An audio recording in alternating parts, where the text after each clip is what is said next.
Britain's finest unit for forensic investigation, has a groundbreaking new mission. A mission that will put the full arsenal of modern forensics to the ultimate test. For the first time, the cold case team will strive to put a face to some extraordinary human remains from the long, distant past. It's not the kind of face that children would happily look at. It's the kind of face that children would cry at. And that's quite sad for someone who's so very young. Forensic anthropology, facial reconstruction, and painstaking research will open new windows on history as they reconstruct the lives of people not seen for centuries. This historical research is allowing me to investigate people's experiences at different times throughout history. He certainly had a nasty crack to the top of his head. That must have been so painful. So we've got the face, the facial reconstruction, and we've added some textures. Fantastic. That is just superb. The team's latest case surrounds a puzzling skeleton discovered in a medieval Christian burial ground in Ipswich. The archaeologists who found the body believe the man is from Africa. This is really important. What was he doing there? What event could have brought an African to medieval Ipswich? And what led to his demise? I think I may just have found a cause of death. The investigation unearths evidence from the 13th century that will challenge the view of Britain's ethnic past. It's amazing. It's just, it's what gets scientists excited. Is this skeleton irrefutable proof of an African presence in medieval England? And if so, who is he?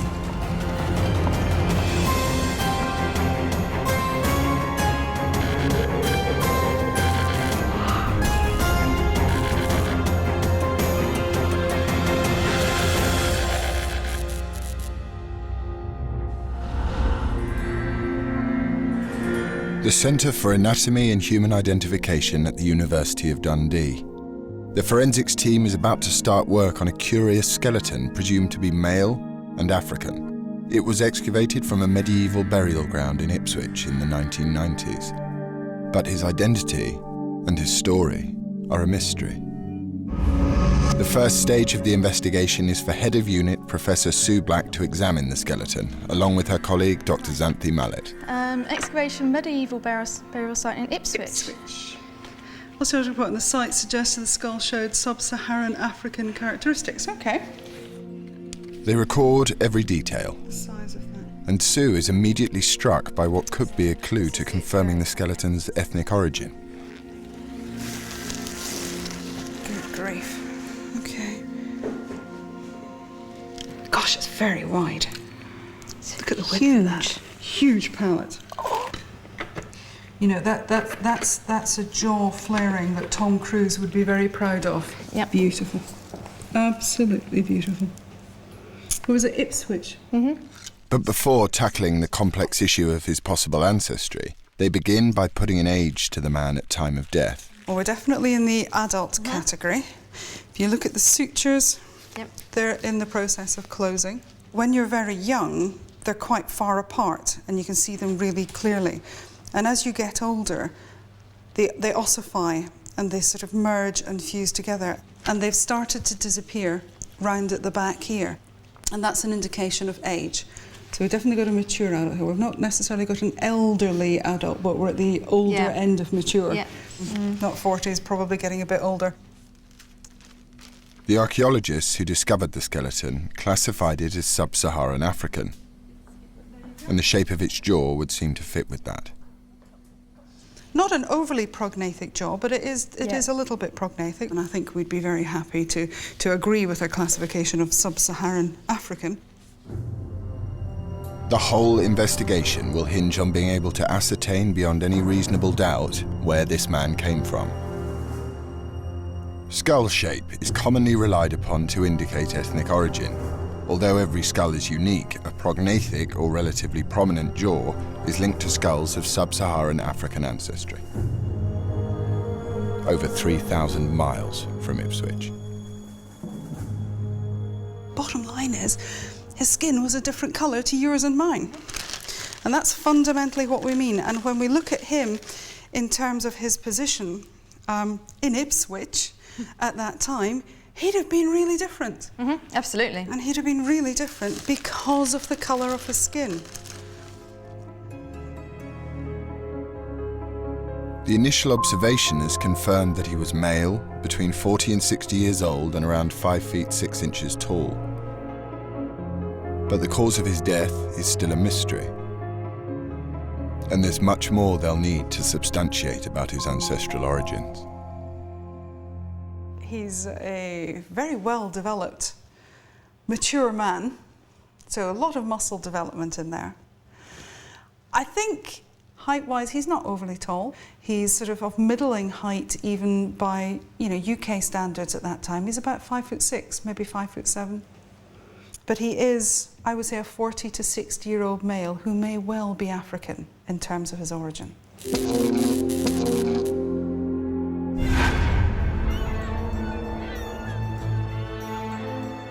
Okay, what we have today... Before further analysis takes place, Sue and Xanthi need to discuss the case with Dr. Caroline Wilkinson.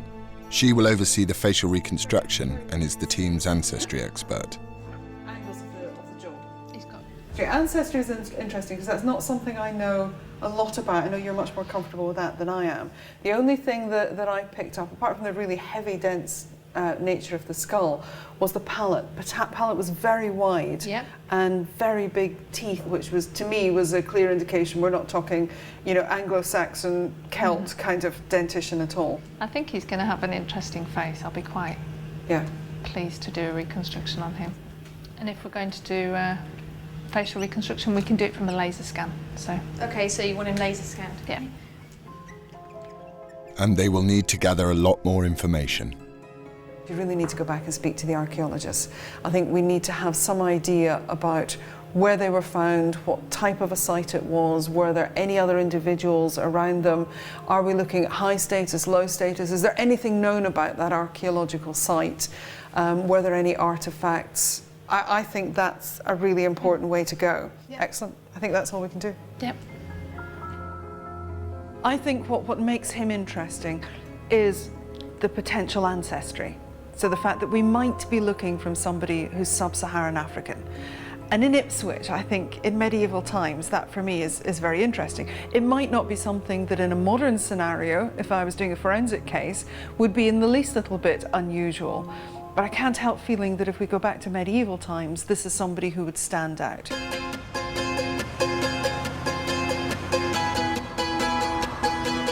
Xanthi leaves Dundee to start her historical road trip. Her task is to hunt down any information she can that will help the team build up a profile of who the man was. I'm very lucky in that I have been given an opportunity by the University of Dundee to construct a team.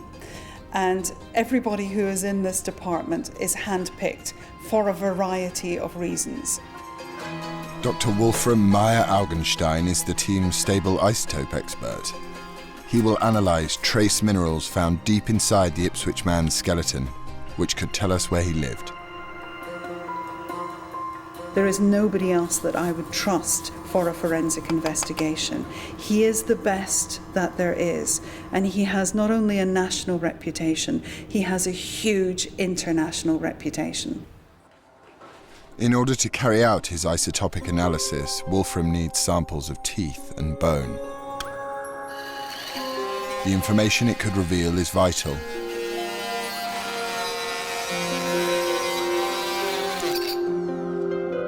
A single molar tooth could reveal where in the world the Ipswich man spent his early years, while a small section of his thigh bone could tell us where he was living in the last years of his life. What we see here might overlap with the information we get from the tooth, or it might actually be completely different, should the person have moved. And since I understand the person was found in a grave in Ipswich, and you have information that he might be of sub-Saharan descent, clearly he must have moved during his lifetime at some stage.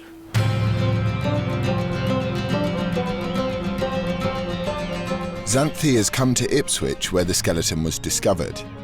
In medieval times, Ipswich was a thriving port situated on the River Orwell. The town had connections across Europe, and the route is still used for trading to this day. Medieval England is often thought of as an insular society, but in reality it was at the centre of a network of globalised trading. It's not hard to imagine a means by which an African man could have got here. In medieval times, Ipswich would have been a huge port that would have been really very busy with trade, and lots of international crews would have travelled up here from all over the world.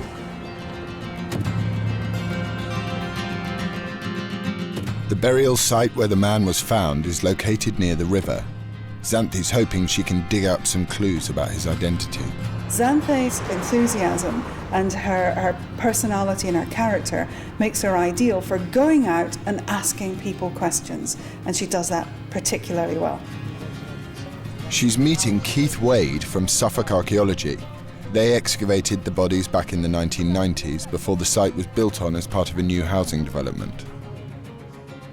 Before the flats were built, we excavated the whole site, and the last phase of activity was a cemetery. And it lies within the precinct of a friary, the Franciscan friary, the Grey Friars. And the friary was built in about 1290 and then was suppressed in 1538.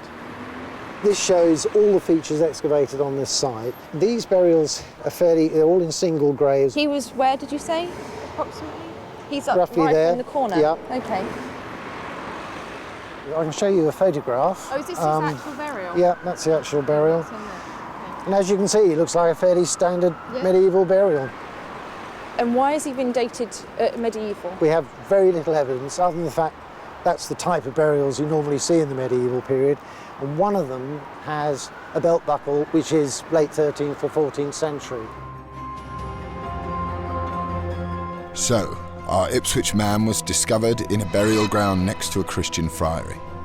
Two pieces of evidence suggest he is medieval. A belt buckle found among the 150 skeletons, and also the friary itself was only in operation between the mid-13th and the mid-16th centuries.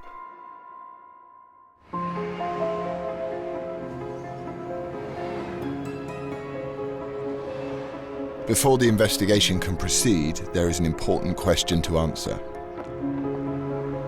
Just how unusual is it for an African skeleton to be found in a burial site from this time period? To find out, Xanthi has come to the University of London to meet medieval historian and migration expert Professor Jim Bolton. Nice to meet you. We found a medieval individual who's of African origin. Is that as unusual as my kind of gut instinct is telling me it is? Yes, undoubtedly. Okay. Undoubtedly. It's very unusual indeed. There is some written evidence, I think, of Africans in medieval England, but to find skeletons, I've not come across it before at all. So what do we know about the history of migration to this country? If you go back to the Roman occupation of Britain, then you would expect to find Africans and people from the Middle East here as soldiers, as merchants in particular, and you would expect that because Rome is a multinational empire. Then you get a huge gap, and that's between the end of the Roman Empire, as it were, and almost the 16th and 17th centuries, when Africans begin to come into England because of the slave trade and as personal servants in great households. But between the fall of the Roman Empire, which is 5th century AD, and about 1600, then it is rare to find Africans. It's very rare indeed. And very rare that they should be in a friary as well, because that assumes they've been given a Christian burial. And most of the people I know who come from Africa or North Africa or Spain would be Muslim. So why would they end up in a Christian burial ground? What Professor Bolton has told Xanthi has raised the stakes in the investigation. Between the fall of the Roman Empire and the 16th century, there are virtually no records of Africans in England. This makes the Ipswich man so improbable that the team must be sure of their findings. And the first thing they must prove scientifically is the age of the skeleton. Is he really medieval?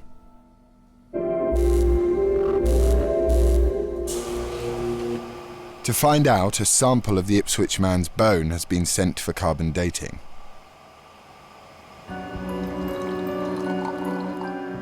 The bone sample is crystallized into a powder which is then combusted in a sealed glass tube and converted into a gas. The gas is then converted back to solid carbon, which can be analysed and dated.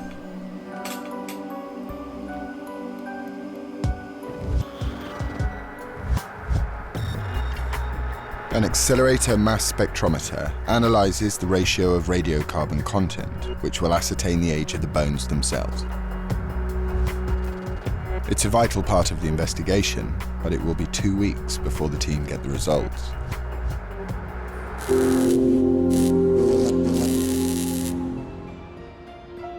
Caroline Wilkinson is responsible for giving the Ipswich man a face.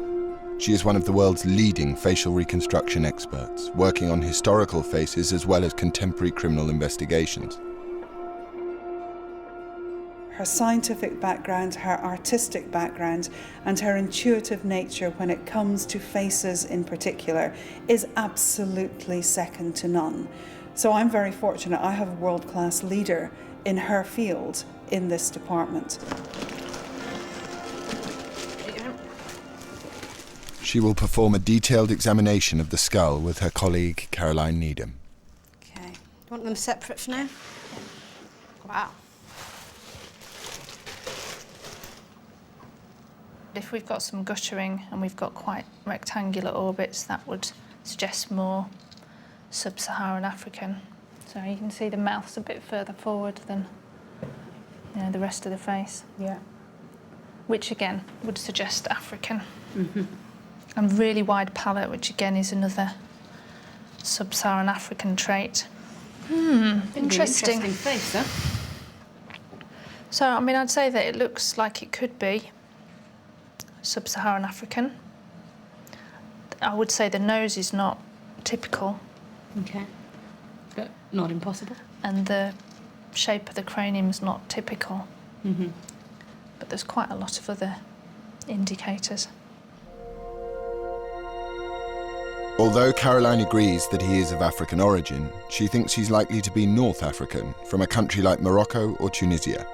And she's hoping that some of the team's tests will help pinpoint his origins. Whatever the results, she's in no doubt that he will be a striking individual.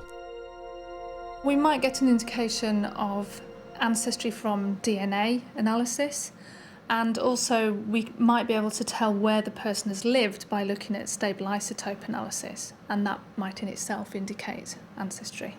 It's quite a big, robust, very muscly face, so it's going to be quite an interesting skull to reconstruct. I think he's going to have a very individual face.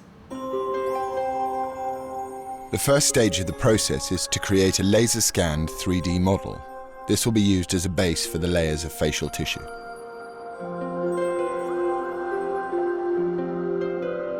But Caroline will need further historical and scientific evidence in order to recreate his face accurately.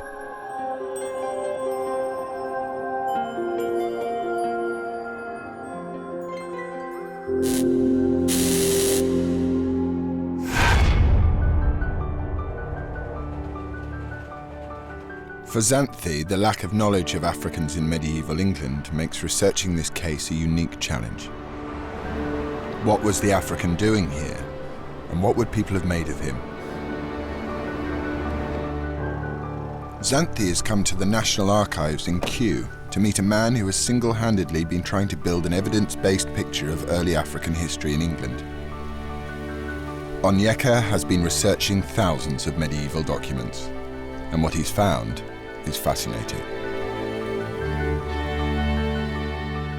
He has come to the conclusion that the African found in Ipswich would have been treated with more tolerance than we've seen during later periods of history.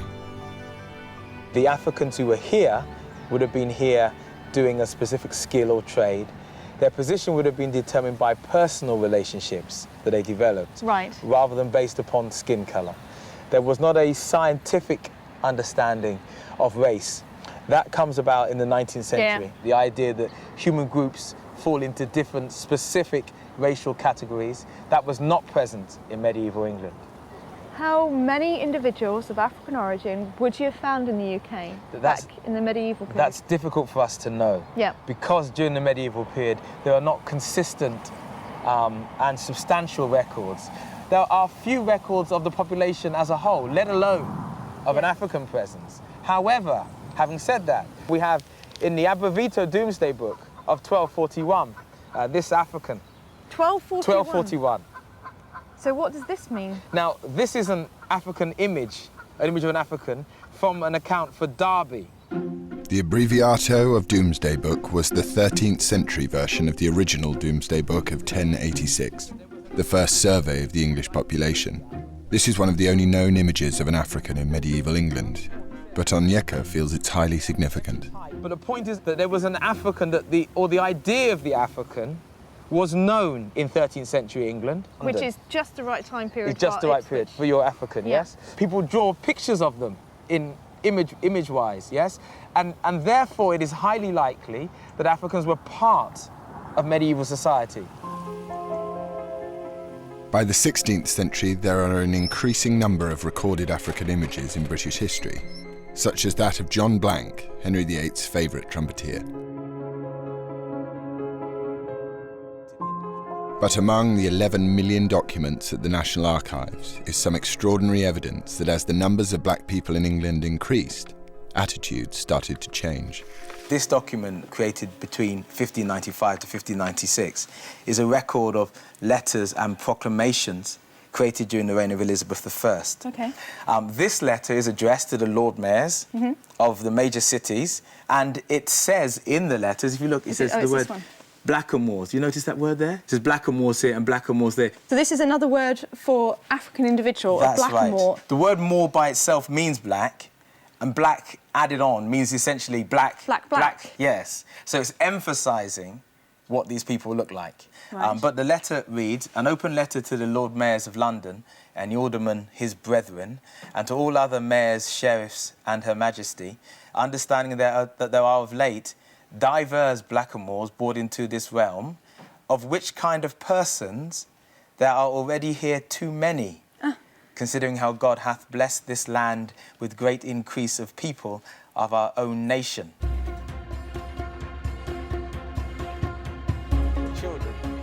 Onyeka believes that the lack of mentions in records is simply because in medieval times people saw less need to comment on the colour of a person's skin.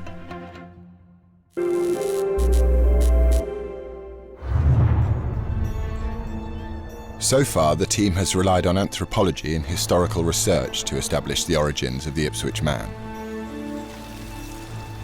But as they reassemble at the evidence board, it's time to see if these conclusions will be supported by some hard science.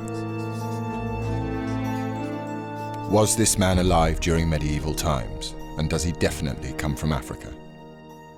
Okay, today we're going back to Ipswich man. This is the Sub-Saharan African male, possibly medieval, and that's because there was a belt buckle with one of the individuals from that group that was a medieval belt buckle. Sue has been sent the results of the carbon dating. The material is human bone. Good. And, oh, I like having knowledge that no one else has got. So, well, the date that they have given us in terms of the range is going to be 1190 AD and 1300 AD. So that's coming in at 805 years, plus or minus 30, before the present date. Wow. Have a white pen, sir. So the date of the Ipswich man is confirmed. And Wolfram also has some exciting results. And I have a better chance coming from Mars than this guy having come from Ipswich. Because the tooth data definitely put him in a hot climate, near coastal, near equatorial climate. So that the southernmost point from a European perspective would be something like Portugal, maybe southern parts of Spain. Okay. And then we have to move either into the Middle East or basically northern Africa, places like Sierra Leone, Morocco, that sort of thing. The stable isotope testing of the tooth supports Caroline's opinion that the skeleton is North African. But the tests done on the man's leg bone prove he died somewhere like the UK. The bone oxygen data is consistent with where he was buried. Okay. In the broadest possible sense. We can't really say it's absolutely pinpoint accuracy Ipswich, but it's consistent with the UK. And that tends to be consistent, that says this is at least 10 years in this sort of vicinity. If not more. If not more. It's definitely inconsistent with anything that's arid and warm and near equatorial or coastal. We know that he grew up in a Yes, warm, there are two dry different place, and As the opposed last to part somewhere of his cold and life he was miserable. in a cold, There wet are place. two different, and he must have lived in that colder climate for, let's say, at least 10 years. Okay. The scientific analysis has provided two vital pieces of information. The team now have proof that the skeleton dates from between 1190 and 1300 AD and is likely to have come from somewhere in northern Africa or possibly southern Europe, but it has not narrowed it down to an exact country. Nevertheless, this information allows Xanthi to focus her historical research. And for Sue, it opens a new line of inquiry. You know, at the outset, we just wondered, was there an ethnic issue here? Oh boy, is there an ethnic issue? There's a real ethnic issue. We have an African gentleman in Ipswich in the 1200s. Now, there is no doubt. So the science that's come together with the history, with the archaeology, this is really interesting. This is really important. What was he doing there? The man's exact country of origin is still unclear, but another scientist hopes that further analysis will reveal this information. Ian Barnes from the Royal Holloway University of London has come to Dundee to take a sample of bone for DNA analysis. He hopes to find a DNA sequence that could identify the exact origins of the Ipswich man.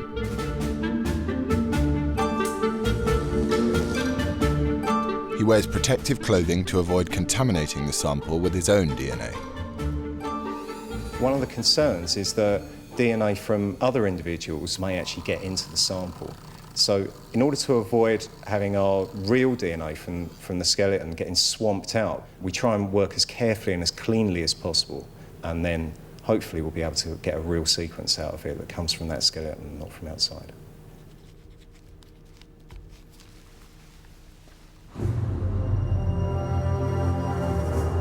Xanthi is back on the historical trail. Why did the man come here? What brought an African from a life on the Mediterranean to a burial next to an English friary?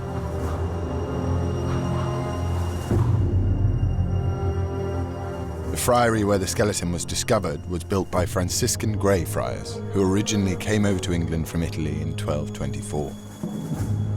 The Grey Friars were great travellers, spreading their word and converting people across Europe to their cause. Is this how the Ipswich man came to England? Did he come here as a friar? Xanthi has come to meet Brother Philippe, a modern-day Grey Friar, to hopefully learn more about who our man was.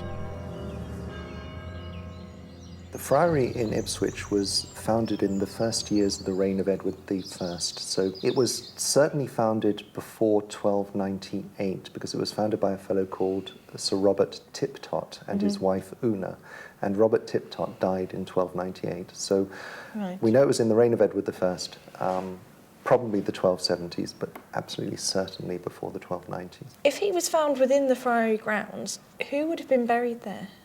Well, that's interesting because in 1250, Pope Innocent IV, in a letter called Cum Tamquam Veri, gave to the friars the privilege to be able to bury the friars and those of the family, so those people who served the friars. Oh, I see. So the fact that he was in a friary, a burial ground associated with a friary, is indicative he was either a friar or he worked with the friars in support of them. Probably. It would be certainly possible that he could be a friar, I think. On the other hand, it could have been a person who was sort of close to the friars, who worked with them, who did a lot for them or with them, who was buried there. You know, those would be, I'd say, the two strongest possibilities. One of the individuals within the group had a belt buckle with them, which is medieval. Okay. So obviously that would be a personal possession, wouldn't it? If this was a group of friars, would one of them have had personal possessions with them like that? Well, the friars themselves wouldn't have been allowed personal possessions. The friars would have been buried in their habit, and the Franciscans used a rope to bind themselves, and they didn't have belts. So having a belt buckle would indicate that this was somebody who was not a Franciscan friar, but possibly a lay helper or somebody else who would have been buried in the graveyard. Yeah. Although the belt buckle may not have belonged to the Ipswich man, its presence in the burial ground challenges the idea that he himself was a friar. But to be buried next to a friary, he would have needed to be a Christian, at a time when most of North Africa was predominantly Muslim, and when Muslims and Christians were at war. The friary was built by a man called Robert Tiptoft in the 13th century. This was when Europe and the Middle East were consumed by the Crusades, a series of ferocious wars fueled by the clashing ideologies of Islam and Christianity. Dr. Adrian Bell from the University of Reading has been hunting for records that could link the Ipswich man with the friary. Could he have come to England as a result of the Crusades? We know that Lord Tiptoft actually built the friary, didn't he? So I understand that there may be a link between our individual and Tiptoft. Yes, and he established friary sometime in the 1270s, and he's actually buried there, and we know that from this... Actually in the friary grounds itself? Yes, itself, Oh, okay. yeah. And we know this from this book called Weaver's Funerary Monuments, which is an antiquarian historian in the 1600s who goes around churches writing down what he sees in them. And here he describes the Grey Friary at Ipswich, where he says the Grey Friars founded by Lord Tiptoft, in which lay buried Sir Robert Tiptoft, knight, and his wife. The interesting thing is that Robert Tiptoft himself travels to the Holy Land as part of a crusade. Oh, really? Led by the Lord Edward, that's the future Edward I, from 1270 to 1271. And they stop at various places, including Tunis. The Ninth Crusade is commonly seen as the last major mission to the Holy Land. On their way, the Knights of Prince Edward stopped at Tunis with King Louis of France, who was renowned for converting Muslims to Christianity. Accompanying Edward was Robert Tiptoft. We actually have evidence that Tiptoft did go on crusade. It can be found in the Pipe Roll, which is basically a government document showing expenditure, and it actually shows here that it's paid out to Robert Tiptoft for his service with 6 knights, that's himself and 5 others, and they're paid 100 marks each for that service. It's Latin. That's in Latin, yes. So these are original Pipe Rolls, a collection showing who was paid, and there's 225 knights in total paid here, 100 marks each. For their crusading activity? For their crusading activity. So we have evidence here that Tiptoft, who was buried in Ipswich, who actually developed the friary in Ipswich, went on these crusading activities to North Africa. Was there any evidence to show that Africans were actively brought back to England as part of this crusade? Yes, there is, because in the Floris Historiarum we have an entry for 1272 where it actually says that after their voyage from the Holy Land, a number of nobles, including Thomas of Clare, or Thomas de Clare, who is also with Robert Tiptoft on crusade, brought back 4 captive Saracens. And in that sense, Saracen is a word that's used to describe Muslim or someone from North Africa. Okay, so he could have been converted and then brought back during one of the crusades? Yeah, I mean, that seems a likely story for the 1270 crusade. One of the knights accompanying Tiptoft on the crusade, Thomas de Clare, is recorded as having brought 4 Saracens back to London with him. Whether they were prisoners, trophies, or free men will remain a mystery. But this makes it plausible that Tiptoft himself also brought back Africans, such as our Ipswich man, from Tunisia to England. It says that, yes. So yes, he's dead by about... Although the evidence is over 700 years old, it has finally provided an explanation for how the Ipswich man travelled from Africa to England. I mean, obviously, we're never going to know exactly why this individual was in Ipswich. But what's interesting is we've actually found a documented case of how people were being moved around the world from North Africa to the UK.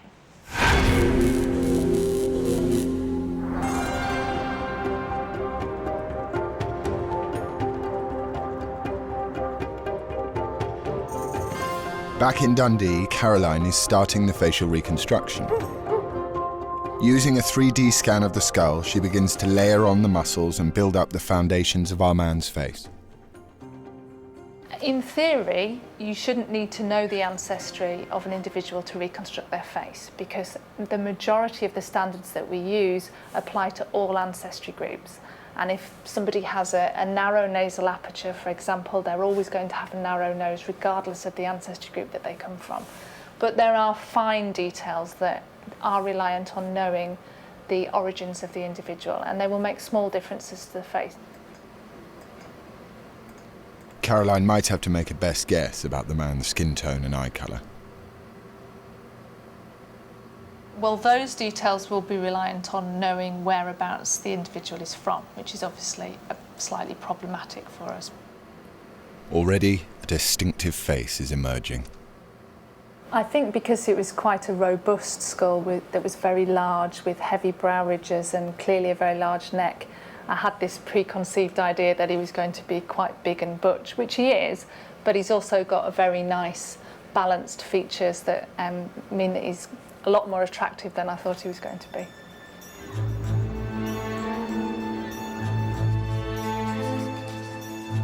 With both the historical and scientific evidence having made good progress, the team reassembles at the evidence board. Historical evidence points to the man possibly coming from Tunis in North Africa. But will Ian Barnes be able to confirm this with the DNA testing? Hi, Ian. Hi. Hi, how are you? Yeah, I'm all right, yeah. How are you? We're surviving. It's a sunny and very warm day in Dundee, which doesn't happen very often. No. Should you be outside? Probably, in bikinis, but it would scare the horses, so we won't do that. What have you got for us? Right, so we've got some DNA out to sample it anyway. Basically, we find it today on both on the north and south shores of the Mediterranean, yeah? So all the way from Spain, going east through Italy, Greece, and then on the southern shore we find it in Morocco and in Egypt. And then we find it in Turkey. That ties up with what my conclusions were on the geographic origin from what I got from the teeth. So what you were saying from the DNA seems to fit very nicely with the stabilized isotopes. Thanks very much indeed, Ian. Thanks, Ian. Okay. Cheers, right, bye. Bye. Bye.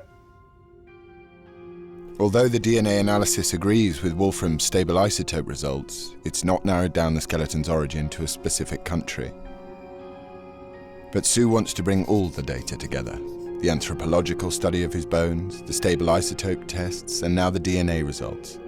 Can all three disciplines work together? So we're still happy about the African ancestry in some regards.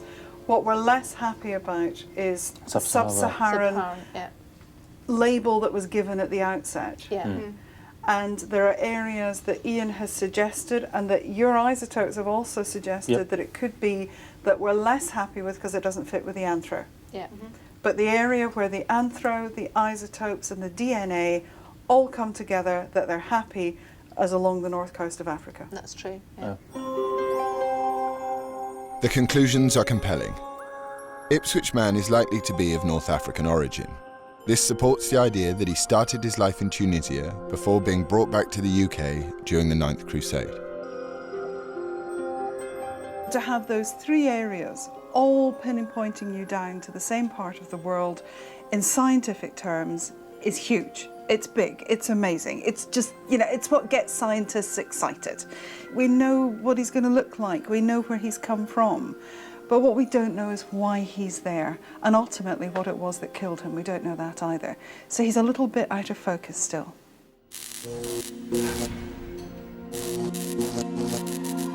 Sue wants to know how he died. She decides to take another look at the skeleton. Do the bones have anything left to reveal about the end of this man's life? There's a general principle in policing which says once you get to the point of a cold case, where a case goes as far as it can and it doesn't come to a conclusion, the best thing you can do in terms of policy is go back to the beginning and start again. Look at it again in a slightly different light, maybe with other questions foremost in your mind. It's a good principle, good forensic principle. Even the smallest detail could transform the investigation.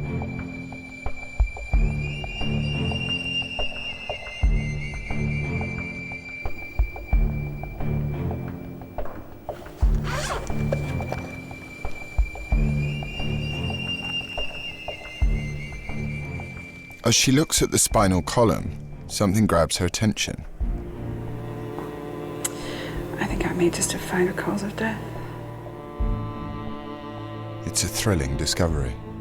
What is interesting, which was missed the last time, is the fact that it looks like he's got a spinal abscess. So that perfectly round hole is pus formation, so that we've got an infection that's going into the spinal canal. What that will do is that will compress the spinal cord. This is at the level of the 9th thoracic vertebrae, so that's going to be affecting lower limb mobility. So that's going to knock out a significant number, probably of the sensory and the motor fibres to the lower limb. There's a lot of pain in that, tremendous amount of pain, and a level of pain that you'd probably want to find some assistance to overcome. I mean, you know, the question is, could that kill him? Well, the bottom line is any form of an infection at any time pre-penicillin can kill you. It may be something as simple as a skin scratch or an abscess on a tooth, but an abscess into the spinal cord, then we're going to be talking about a serious amount of infection, an infectious level. So that, yes, that could well have contributed to his death. That's a large sac of pus-filled abscess. If it's at that level there, then the chances are it's spread throughout the rest of his body. You don't have penicillin, you don't have a means to combat those bacteria. The body system just shuts down. In what could turn into an extraordinary twist in this tale, it appears the Ipswich man was disabled and infirm in the last months or years of his life. It also gives the team a probable cause of death, the holy grail of any forensic investigation. So, the team has a profile of where the Ipswich man came from, they know why he might have come to Ipswich, and even how he might have died. But what they still don't know is why he was buried by a friary. What was he doing there?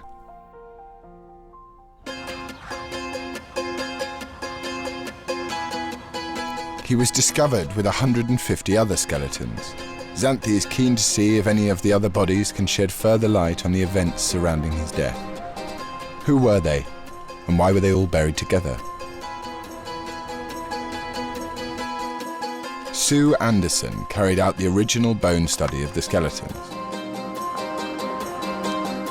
At the St Nicholas Centre, next to the site of the medieval burial ground, 12 of the skeletons found near the Ipswich man have been laid out.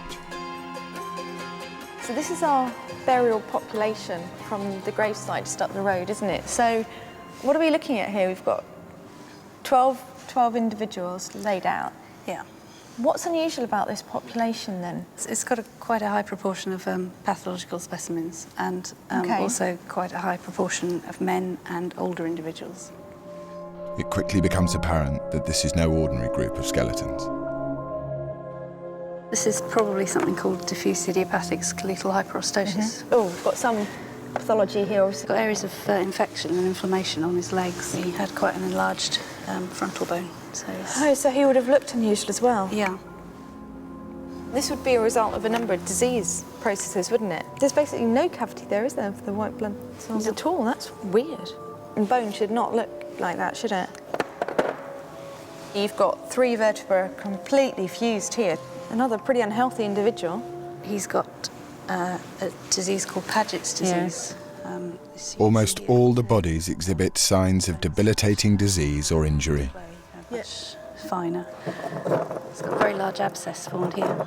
So she's got a spinal abscess. Now that's interesting because the individual that we're looking at had a spinal abscess. Yeah. And certainly that one isn't healed. No. So this would still have been active at the time of death. Yeah. So none of these people are healthy, are they? There's nobody here that just, I don't know, fell over and hit their head and died. These are all people who've had some long-term pathology, disease that's showing that they've had long enough that it's showing in their skeleton. Exactly, yeah. So it's not something that's killed them quickly. No. They're an interesting population, aren't they? Yes.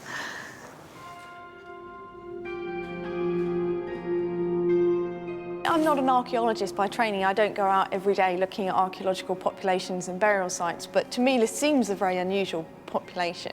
My first impression of this group is that we're looking at a group that have been buried together for a reason. This is not a natural kind of demographic of a burial site that I would expect to see. So my response when I see all of this together evidentially is that we're probably looking at an infirmary population, people who are being cared for and were buried there as a result of their disease or other pathology processes. This site was a final resting place for the profoundly sick. But why? How would a friary have ended up associated with a graveyard full of the diseased and infirm? Was this in fact a medieval hospital?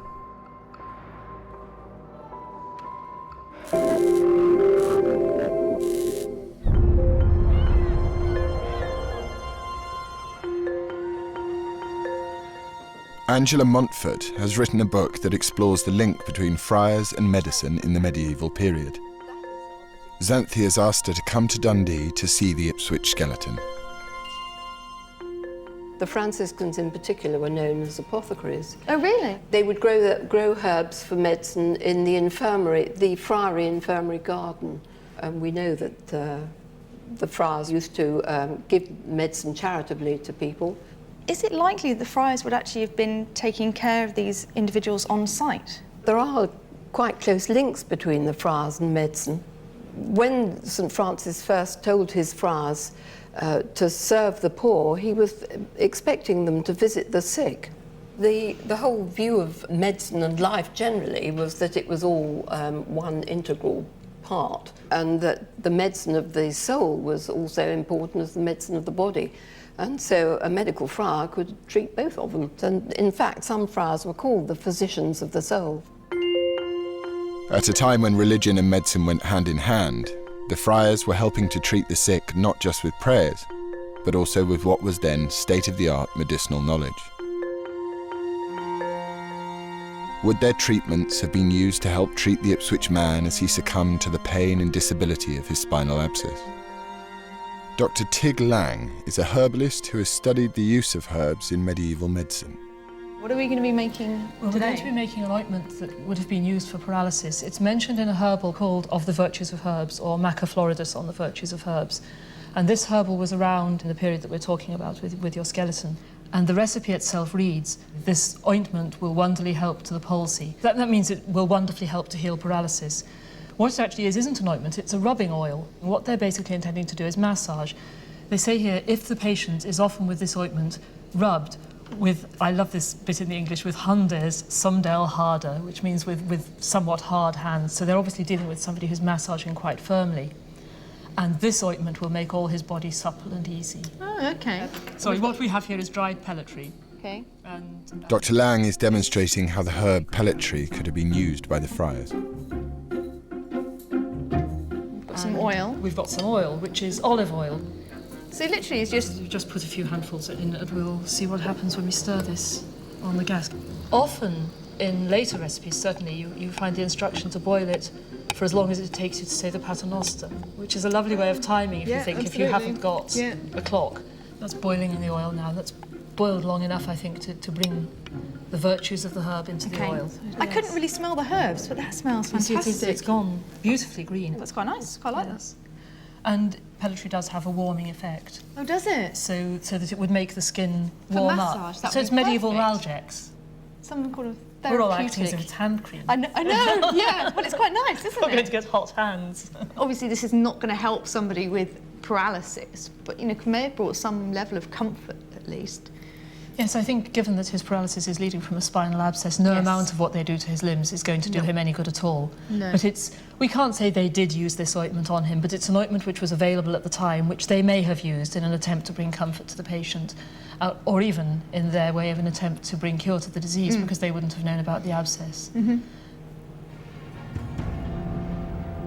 But I think what's nice now is we know that this individual had quite a serious spinal abscess, and I also now know that they grew herbs and they produced some sort of medicinal herbs for treatment of paralysis. So it's nice to know that even though they couldn't have done anything to assist with the abscess specifically, he may have been getting some sort of palliative care that may have at least eased his discomfort, because this would have been a really uncomfortable, painful condition. The picture emerging is of a middle-aged African man living out his final years in England, receiving care from a friary. He lived in the UK in the mid-13th century, and analysis of his bones has proved that he was here for at least 10 years before he died. He could have enjoyed years of good health before ending up in the infirmary. Did he settle here, set up a home, have a family? We can never know. But Xanthi has heard of an exciting new study that suggests our shared ethnic history goes back further than we think. And it's written in our DNA.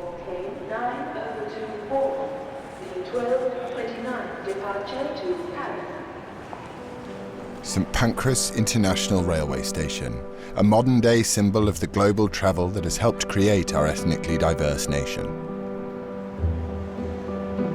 She's here to meet Dr. Mark Jobling, a geneticist from Leicester University.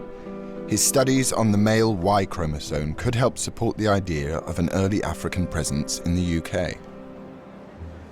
What would you say the normal view of ancestry in England, the UK, is?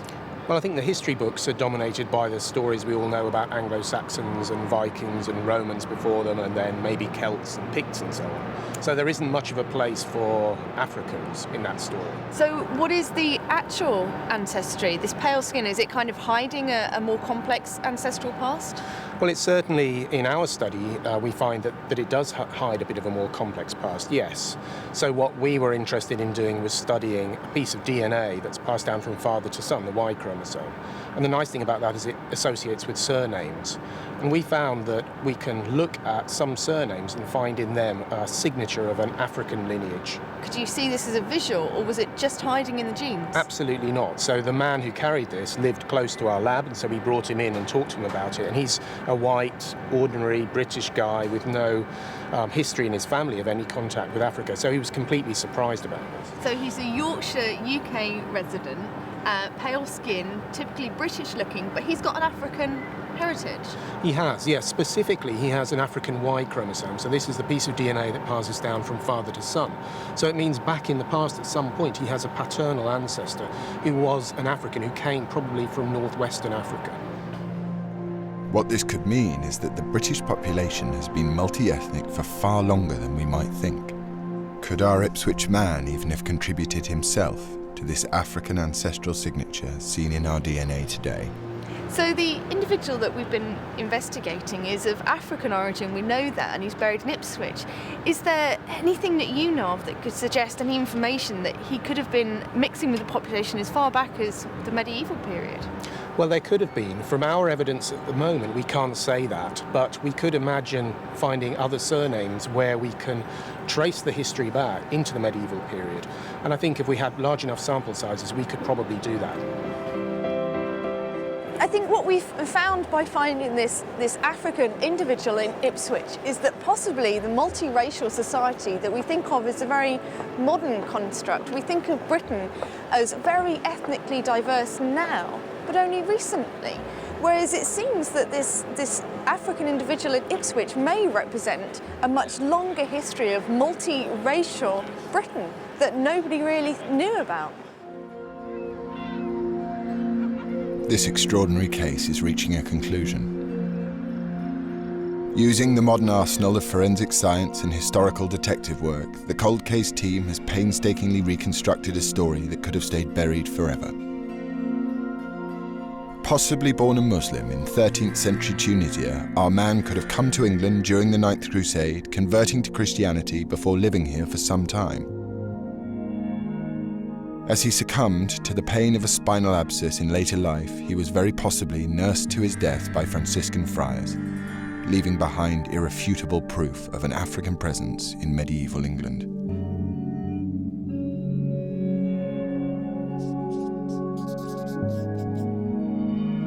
Sue brings the team together at the evidence board for the final time to confirm the cause of death.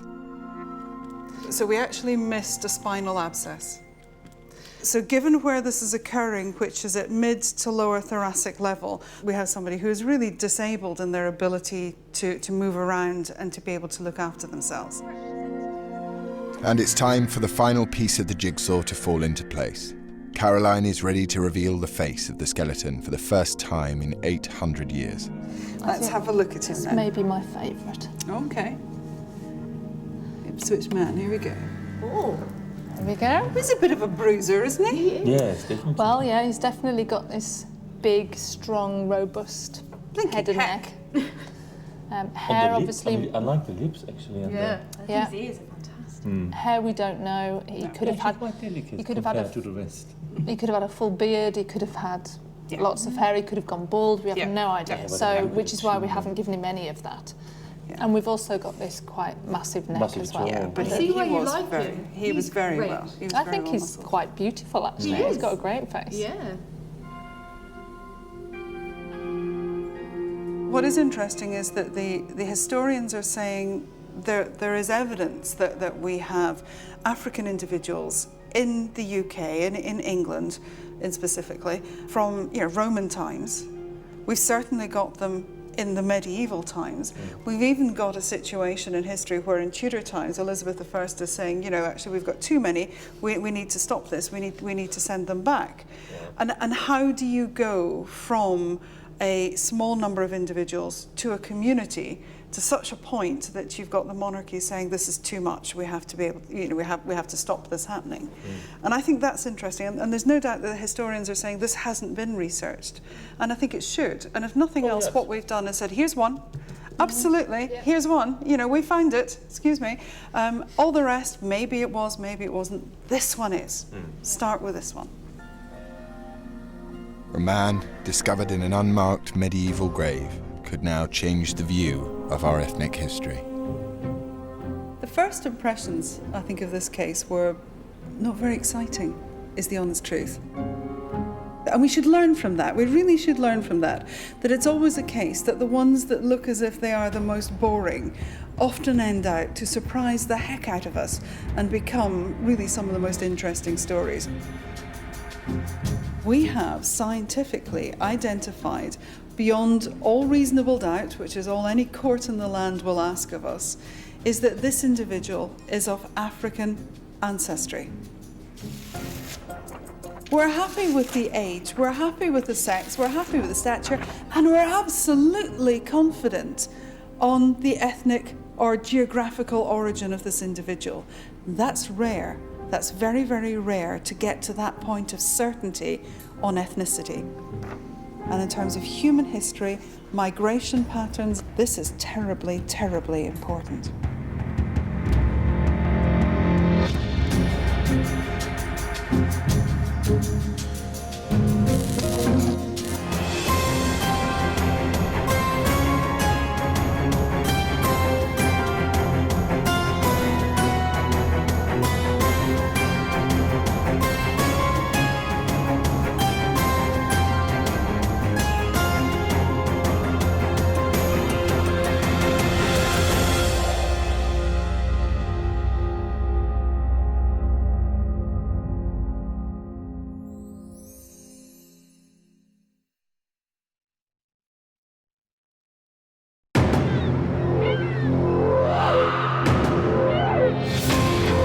Britain's finest unit for forensic investigation is embarking on a new and groundbreaking mission. As experts in human identification, they use the full arsenal of modern technology. But now, for the first time, they're applying these skills to bodies from the long, distant past. It's very exciting for us to be able to take the skills that we use on a daily basis and apply them to look at historical skeletons to see just how far we can go. Forensic anthropology, facial reconstruction, and painstaking research will open new windows on history as dramatic personal stories emerge from long forgotten bones. Historical research is allowing me to investigate people's experiences at different times throughout history. Probably a little boy, somewhere around about 8. And I have to say, I've never seen anything like it before. So we've got the facial reconstruction, and we've added some textures. Fantastic. That is just superb. This time, the team hunts for the identity of a mysterious skeleton unearthed at Stirling Castle. He certainly had a nasty crack to the top of his head. His body reveals new information about one of the bloodiest periods in our history. It's just horrendous. That must have been so painful. When the Scottish and the English were engaged in total war. The forensic trail leads to an extraordinary document. It could be our man. Yes. Ooh, okay. Can the team give one of history's cold cases a home, a face, a name? This is History Cold Case.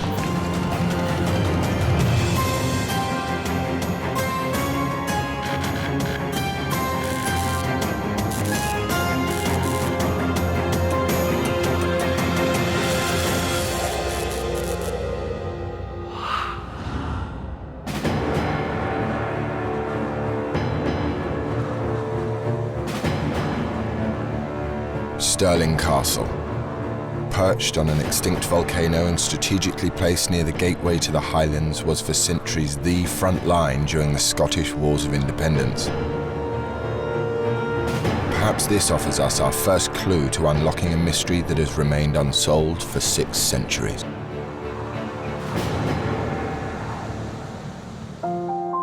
During 1997, archaeologists excavated a group of skeletons that had lain in a forgotten room underneath the castle for over 600 years. A find made more unusual and rare as it wasn't common practice to bury people within the walls of the castle. One of these bodies, a powerful man in the prime of his life, has unusual wounds to his skull. Now, the History Cold Case team will collaborate with Historic Scotland, the keeper of the skeletons, to open an investigation into who the man was and why he was there. Could his story shed new light into Stirling's turbulent history? Dr. Xanthi Mallet from the Centre of Anatomy and Human Identification is coming to collect the skeletons and meet Historic Scotland's chief archaeologist, Peter Yeoman. So this is our archaeology store where we keep all the finds from all the excavations that we've been involved with over the last 40 years. And all the Stirling material that we're looking at is just these. Okay. So some of it's quite fragmented then? Yeah, it's not in bad condition, but there's obviously lots of little bits. Yeah. But also I've got another thing to show you as well, a fascinating object that was found with the young man. It's an arrowhead. Yeah, absolutely. Not much is known about the arrow or the bones. Originally dated as 14th or 15th century, it's time for the cold case team to get to work. It's fantastic, yeah. I think the team are going to be really excited to have a look at these and see where we want to go next with it and what we can find out. There's certainly lots of different forensic techniques we're going to be able to apply. So it's going to be really exciting.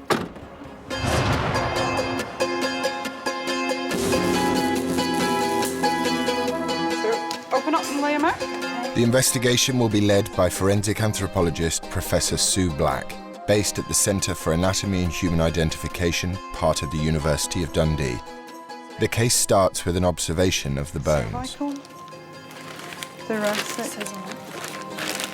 Sacrum in pieces. Okay, that gives us an H clue.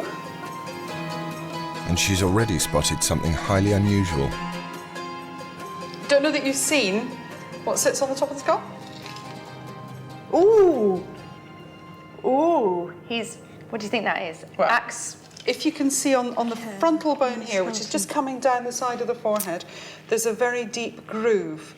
And that groove shows that the outer table, because the bones of the skull act like a sandwich. So there's an outer layer of bone an inner layer of bone and a bit of filling in the middle. And what's happened is that there's been damage to the outer layer, but it's not penetrated through to the inner layer. So we've not gone in and damaged brain or blood vessels or anything like that. But he's certainly had a nasty crack to the top of his head. But it's healed, so this happened long before he died. The bones reveal that our man was between 25 and 40 years old. And there are more signs of trauma, this time to his face.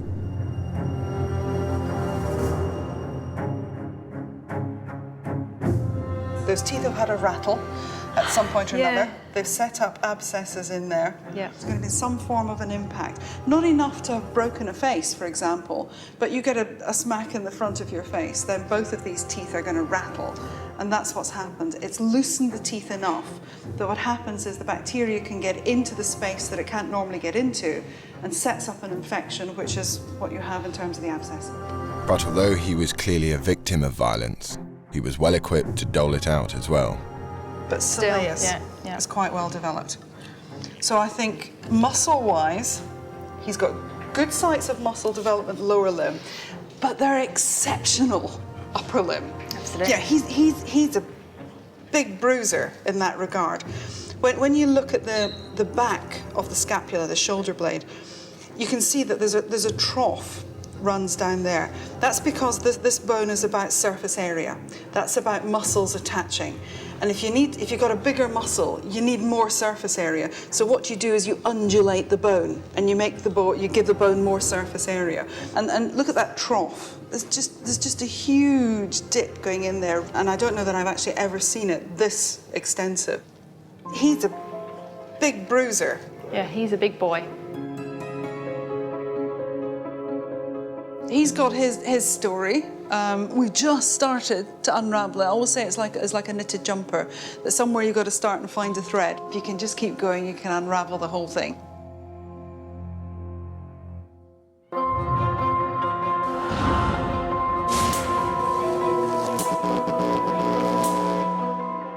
Sue gathers the other experts who will work with her and Xanthi on the investigation. We're going to start, first of all, with what we need to find out about him historically. Okay, and so his place of context. Burial, the context of it. For his bones to show signs of such big muscle development means whatever this man did for a living, he had done from a very young age. So explaining his physique will be crucial. They also need to narrow down possible dates for our man's death. And Dr. Caroline Wilkinson will painstakingly reconstruct his face. We can scan the skull, try and put it back together. We could also do a reconstruction of his upper body in relation to his head as well. Oh, okay. We've done it before. Dr. Wolfram Meyer-Orgenstein will try to discover more about where our man lived and died from chemical signatures in his bones. I'd like to have a mid-shaft diaphysis. Mid-shaft diaphysis, femur. Okay. Yeah.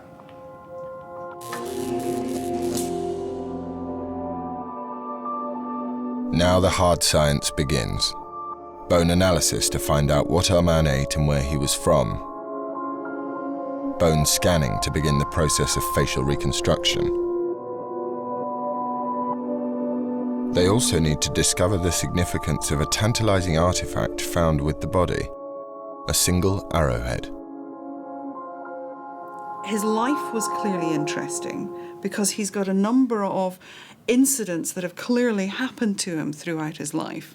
He's got an intriguing period that says, how did he die? Was this arrowhead that's found in association with him part of the death?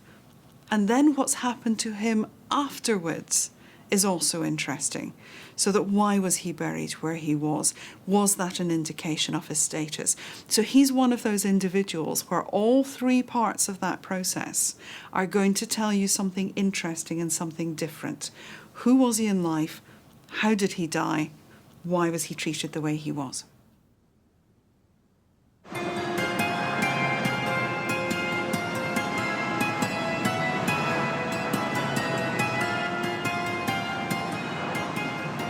Xanthi's job is to try and add to the profile of our man through historical research. First step, back to the place where his body was found.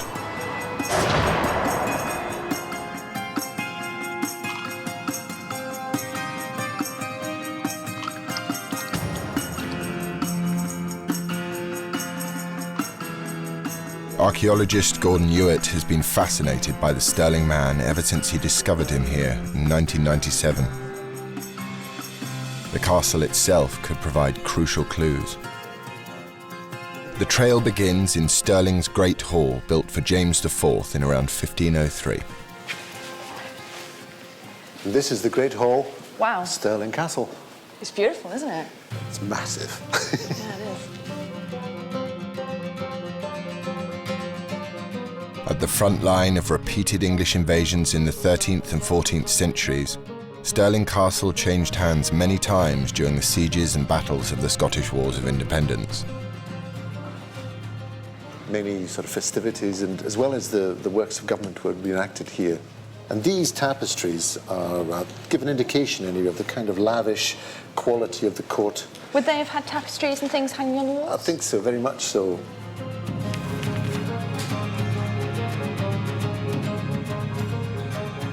Underneath the rooms of the 18th century kitchens, Gordon found the remains of a long-forgotten building. And here we are in one of the rooms of the governor's kitchen. He thinks this area could be the remains of what was once a medieval chapel. This is the area where the actual mature male was buried. When you actually look at the photographs, which I can show you. Oh, fantastic. You can see the injury on the skull That's there. right, that's right. Why would he have been buried here? In normal circumstances, a burial would be completed preferably at the parish church from whence they came. They would only have been buried here in exceptional circumstances. Yeah. But our cold case wasn't alone. 10 other bodies, including a female, were unearthed at the same site. It's hard to imagine your average man-at-arms or household servant being So they wouldn't interred have been here. just anyone. To be buried in here, they would have had to have been of relative significance to I think that's fair to say. the family. That's right. Okay. To be buried in a chapel inside Stirling Castle, our man must have been of high status. Taken along with his physique, could he have been part of an elite fighting force?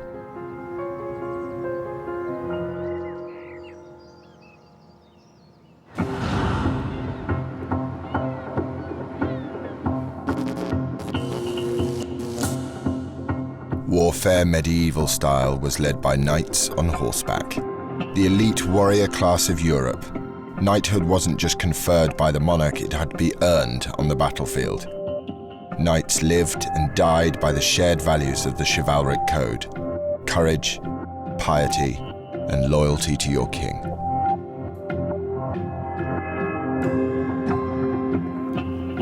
In Dundee, the team is taking samples of teeth and bone from the skeleton. One goes for carbon dating, and another goes to Dr. Wolfram Meyer-Orgenstein, the team's stable isotope expert. These are ancient remains, so there are no guarantees, but Sue is confident. There is nobody else that I would trust for a forensic investigation. He is the best that there is, and he has not only a national reputation, he has a huge international reputation. Wolfram will be hunting for trace minerals in the molar tooth, which is formed in the first 15 years of life. These could reveal where he spent his early years, and samples from the thigh bone, which regenerates during a lifetime, could tell us about his diet as an adult.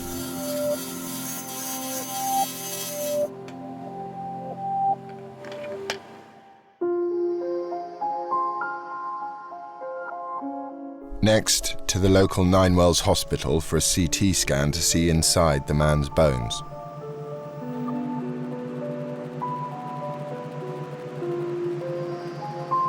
The scan might yield valuable information about his life and death.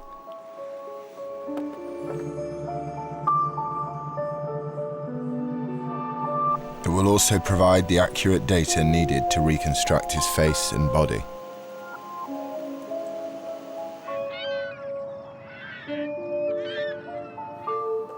Caroline Wilkinson has drafted in her colleague, Caroline Needham, to produce a full-body reconstruction of the man. To begin, they examine the skull. At the moment, I'm just assessing the skull to see how much of it is here, how much of it we're going to have to reassemble, and when we've done that, how much will be missing still that we can remodel.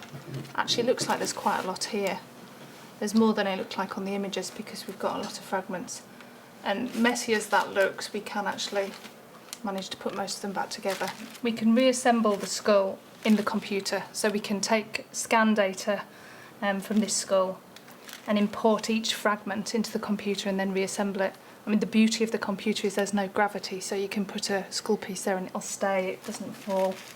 We can tell by looking at this jaw, this is a big, strong, hefty jaw. It's got very strong muscle attachments here, so he would have had a big, square jaw, heavy-duty face, lower half of the face.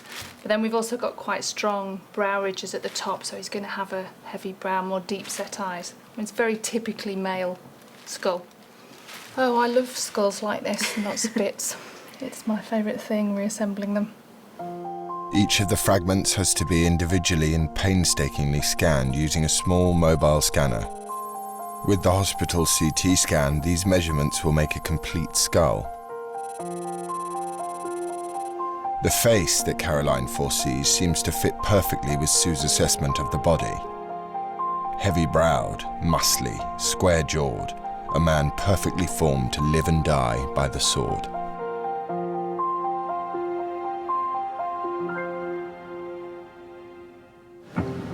The first test results are coming in from the labs. Radiocarbon dating is the key dating test for bone. One type of carbon, carbon-14, deteriorates at a constant rate once it is laid down in the bone. Measuring the amount of decay establishes the age of the skeleton. It's a difficult process that isn't always successful, but this time, the team have a clear result. The Stirling cold case died between 1290 and 1400.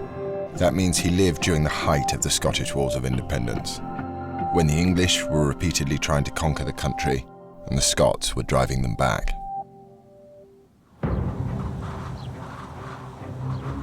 From Stirling Castle, perched on a steep cliff, Scottish armies could survey the fields below.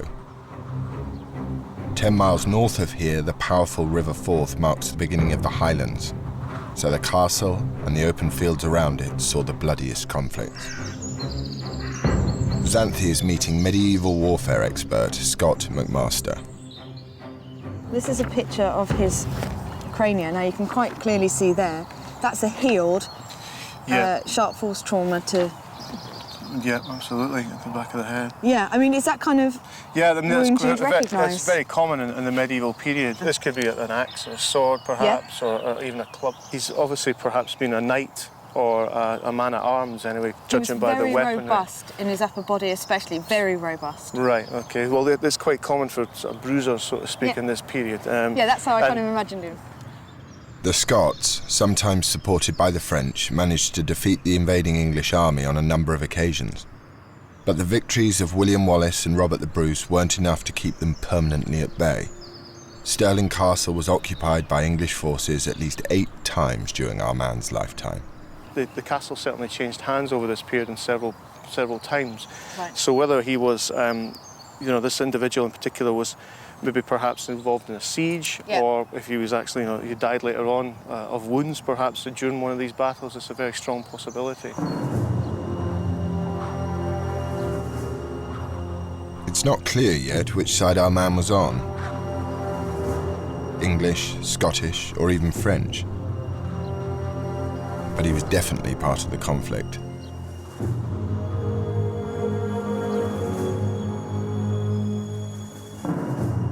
But what about the other bodies found with him?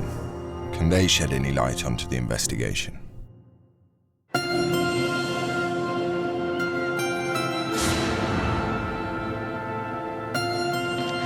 Sue and Xanthi are about to examine one of them. The only woman found among the bodies, she too has mysterious wounds on her head. Okay, so... What are these? Two of them. You got one there and you got one there. Yeah. You've got... That is approximately the same shape as that there. Who's that? What on earth are they? Bloody hell. They're very square. That is incredibly clean to go through there.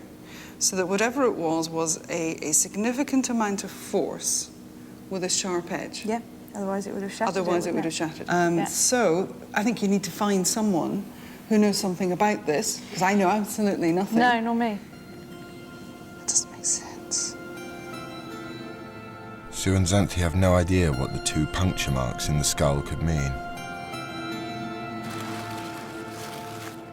But Dr. Joe Buckbury, a biological anthropologist from Bradford University, is an expert in skull trauma.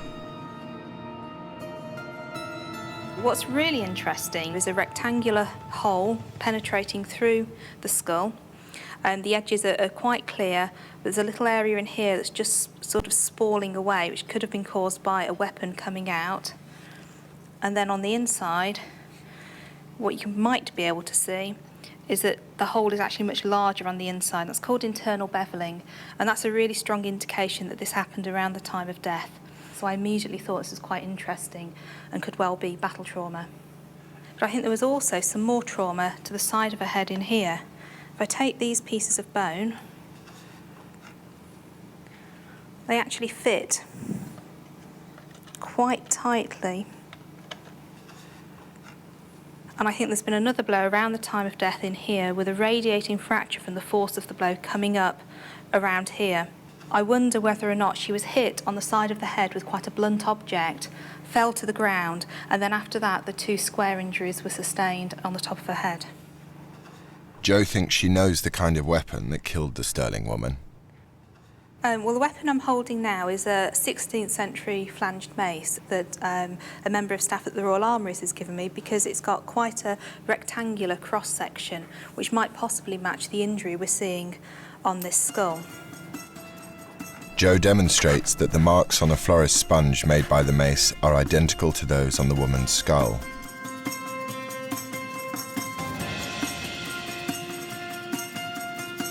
Were the wars of Scottish independence so overwhelming that women were caught up in the conflict as well?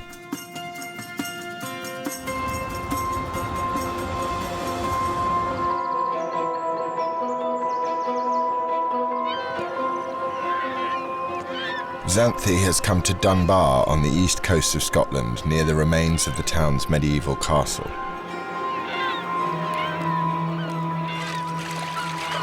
She's meeting historian Chris Brown, who's not surprised by the wounds in the woman's skull.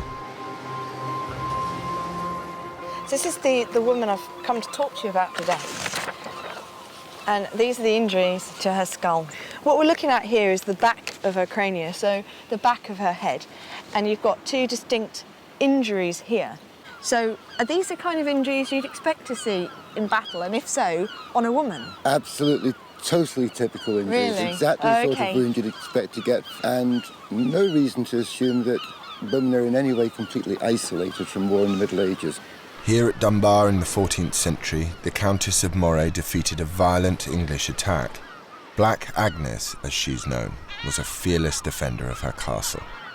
This is probably the clearest and finest example of a woman engaged in war in Scotland in the Middle Ages. The woman in question is called Agnes of Dunbar, or Black Agnes, and she commanded a siege here for 5 months. Oh, really? 19 weeks solid. Here, in this castle? Right where we are. She was in her mid-20s, about 25, 26 really? years old. Her husband wasn't present, the Earl of Dunbar. He's busy fighting the English in other parts of Scotland. And the castle comes under siege. She's on site. Of course, she's in charge. Black Agnes's battle was just one in the long and bloody war. It seems that Scottish men and women took up arms and died to defend the cause of their independence. But was our Stirling cold case friend or foe? Did he defend the castle, or did he attack it? Can his bones yield any more clues? Sue and Xanthi take a closer look at the skeleton. What else have we got? Oh, we definitely got problems on his left ankle. If you look on the talus, heel sits like that, talus sits on top. If you look at the talus, there's a very well-defined area of damage.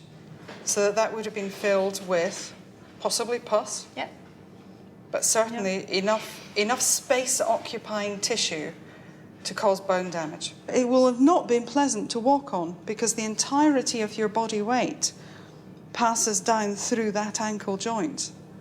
That's painful. But the injuries don't stop there.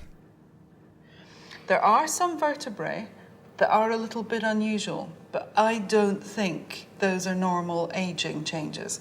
I think those are trauma and path changes. And if you open that one and look at it, can you see that ridge that runs around there? That's not normal. No, so he's had some sort of trauma, something's happened to... Yeah.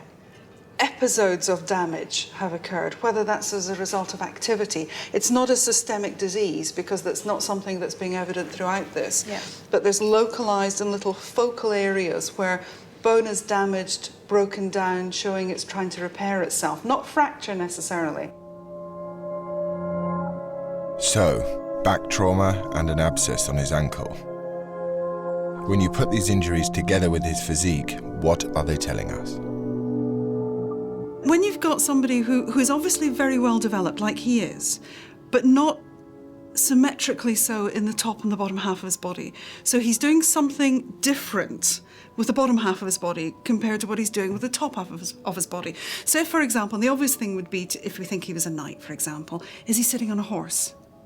And I think, quite justifiably, that would be something that we could look at. As the historical research and the science start to converge, a clear profile is emerging of a strong man somewhere between 25 and 40, a survivor of heavy blows to the head, of sufficient rank to be buried within the walls of Stirling Castle, but Sue needs more historical research to tie up the evidence. She wants to prove he was a knight, a member of the military elite of medieval Europe.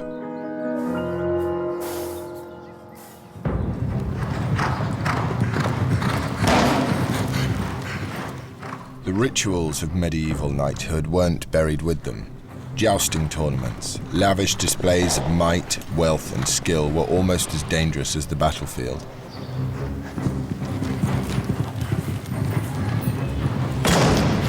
Xanthi is meeting David Mitchell and Jeremy Richardson of the Knights of Royal England, who are keeping these rituals alive. Right, this is a chainmail top. Okay, we won't ask you to put it on. I don't know how you want to, if you want to put your arm out a little bit. Right. Oh, bloody hell. This is really heavy, isn't it? Yeah. Now, of course, at that time, there would have been very little armour around, so all your protection really would have come from the chainmail. Right. Let me give you a helmet. Right. A metal helmet. This is actually a tilting helmet. That's pretty heavy as well. It's metal. It's really going to it'll take a blow to the face. Yeah. So this is going to build up all the muscles down your neck, across your shoulders. Yeah. That he would have been training with armour and chainmail since he was sort of 15, 14, really? 15. So even as his muscles and bones were developing, he would have been carrying this kind of weight. So Well, try the helmet on. Just see what your vision's like in the helmet. I've got a guess that it's not going to be very good. Okay. It's not the best, but it will protect you. Okay, I can't see anything, really. I can't hear you. Sorry. Yeah, we funny can't hear that. I can't even see. Right, weapons. Jousting shield, so you would wear that on your left arm, and then we've got a lance Oh, you for are you. kidding. Okay. Mind you don't bang him on the head. Yeah. Right, and that lance would cross over the other side of the horse, so you try and attack your opponent, you try and have your opponent coming, on this side, side of you, because you've got your shield on that side, so that will be the protection. I don't think I'd have been very good at this. Okay, Right. Let me take the lance from you. I'll take the lance and the shield. Thank you. The sheer weight of armour and weapons designed to be used on horseback explains the muscle imbalance between the upper and lower torso. But can our jousters explain the mouth, ankle and back injuries? He would have had trouble walking, that and been in some discomfort. How he developed that, I don't know, but it was showing in both the ankle bones and the lower leg bones. Well, presumably, having done it, presumably that would be a fall, a horse going down. If your foot stays in the stirrup, the actual stirrup itself damages your ankle. Okay, the other injuries that he had, he'd had a knock to the front of his mouth here, so his teeth were loose. Yeah, you're nodding here. Had that? We've done that once. Yeah, okay. I would probably, Jousting, yeah. said a lance in the face. And the back injury is sort of an interesting one. I guess it could have been a fall. There could have been something that happened with the fall, but also excessive riding so he could does your back in. Yeah, so all of these injuries are consistent with him being a horse rider and also a knight in jousting and taking part in these types of events. He is more robust in the right-hand side, so that may be a result of the jousting and the sword play. Everything active and kind of overt is with the right-hand side. Defensively, he's well built on the left-hand side because he's got the shield. So it all fits with the profile that we've got, and I'm happy now to think that he is a knight on horseback.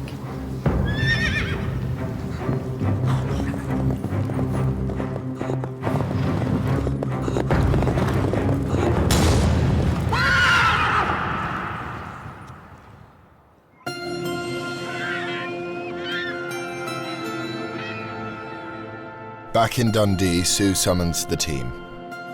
Wolfram, you've got some new dietary information. The first results of Wolfram's isotopic testing have come through, with surprising results. It looks like our cold case wasn't the meat-eating carnivore that we might expect from a medieval warrior.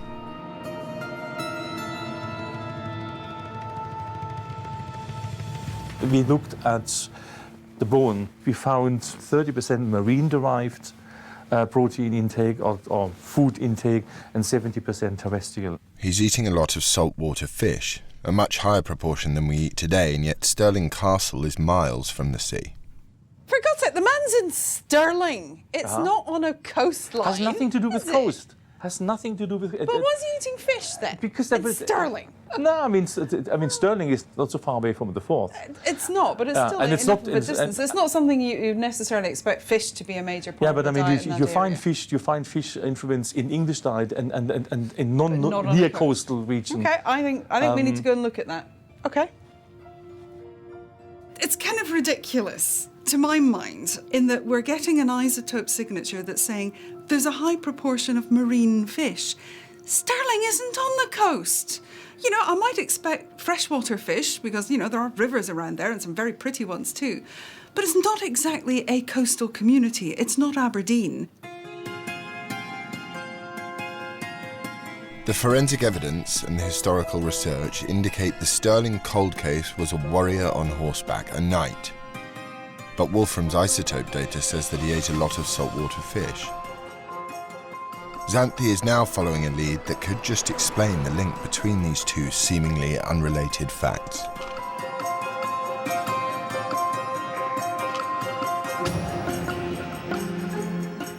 In Southampton, one of Britain's most important ports in the Middle Ages, Xanthi is meeting food historian Professor Chris Woolgar. Hello, Nick. Hi, Chris. And this is Xanthi. Hi, Xanthi. Nice to meet you. Hello, lovely to meet you. He's treating Xanthi to a tasting menu of authentic medieval fish dishes. Were they preserving these dishes, these fish, for eating all year round? Yes, it's very important to them to have food that preserves well. And in fact, much of the staple fish is preserved, and it comes particularly as wind-dried cod or salted cod. We have records of boats coming into Hull in the 1380s, 1390s, with as many as 96,000 preserved fish on board. It seems that dried or salted fish was a huge industry that fed a fast-growing coastal and inland population. This is dried cod that we saw earlier. This is dried cod with a medieval sweet and sour sauce.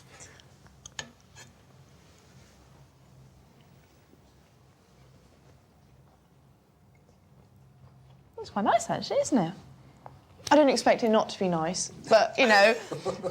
But fish wasn't just food for the body. There's another reason why a medieval knight might favour fish over meat. So 30% fish sounds like an awful lot to me. Is that a kind of common component of a medieval diet? Interestingly, it often links to their conception of religious virtue.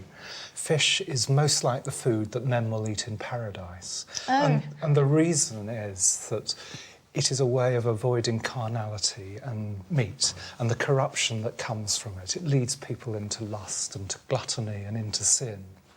And there's one final clue. Preserved fish like this was a very good way of provisioning armies. Yeah. And when we see the calculations that the English Exchequer made for provisioning its armies going to Scotland, we can see that fish forms, I guess, probably well over a third of the diet that's there. As much as that? Yes. So a high fish diet tells us that our man was eating the standard food of the army, and it was also the diet expected of a pious Christian knight. This fits perfectly into the growing profile of our sterling warrior.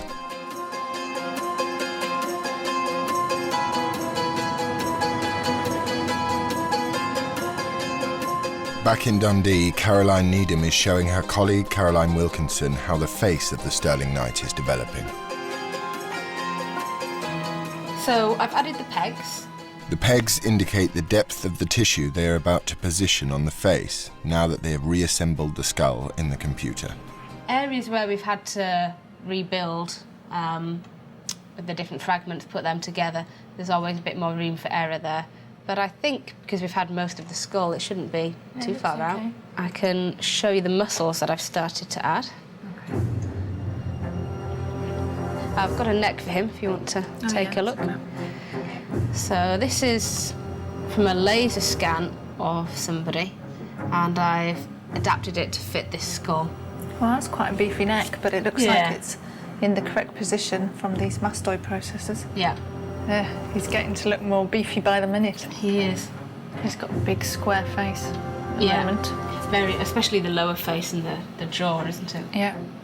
Okay, so we've got nose to add to the measurements, and then it's just skin and ears. Yeah. So if I just get rid of the plane and put the skin back to normal, we can have a good look at what he looks like. Oh, wow, that's great.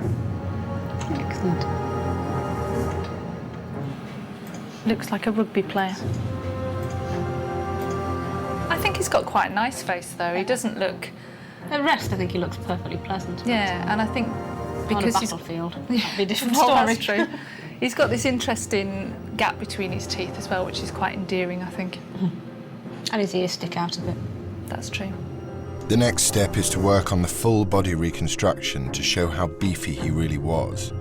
Then the reconstruction will be almost complete.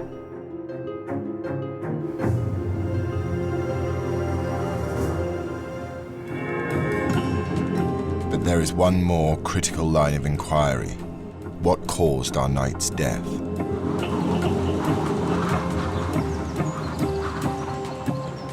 His grave provided the biggest clue. An arrowhead was found mixed with his bones. But would a single arrowhead have been lethal enough to kill such a powerfully built man? Xanthi has come to the Royal Armouries in Leeds. She's meeting Graham Reimer, medieval weapons expert. He recognises the type of arrowhead found in our man. It was designed to cause maximum damage to flesh. This is the nature of arrowhead that would be used in both hunting and warfare. It's a fairly grim process, but archery is done usually through hemorrhage. The arrowhead, the blades, as it were, these long barbs extending backwards from the main head, were sharp all the way down. So as the arrowhead penetrated, it would do a lot of cutting as it went in. So there's going to be a lot of bleeding associated? Well, that's how it works. And the barbs are there to prevent the arrowhead coming out. He wants to show Xanthi a similar, better preserved arrowhead. It becomes clear how this lethal weapon could have brought our man down. Okay. Ooh. Well, here's a draw of some of our medieval arrowheads. Yeah, this is the most similar that we have easily available with the long barbs. This is how it would have fitted on. See. And that looks quite big to me. Is that quite a large... This is a pretty accurate reconstruction of a typical medieval military arrow. An X-ray confirms that the arrowhead found with our man had a very similar barbed head.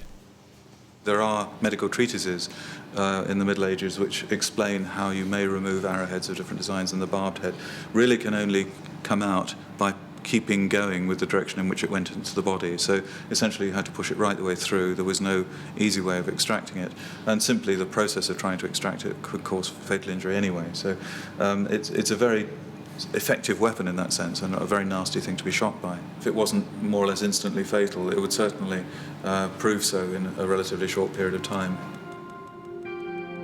The type of arrowhead found with our man was designed to cause maximum damage and to be difficult to remove. Up until the 13th century, the knight on horseback had ruled on the battlefield, but the rise of the archer, cheap but effective, was one of the turning points in the history of warfare.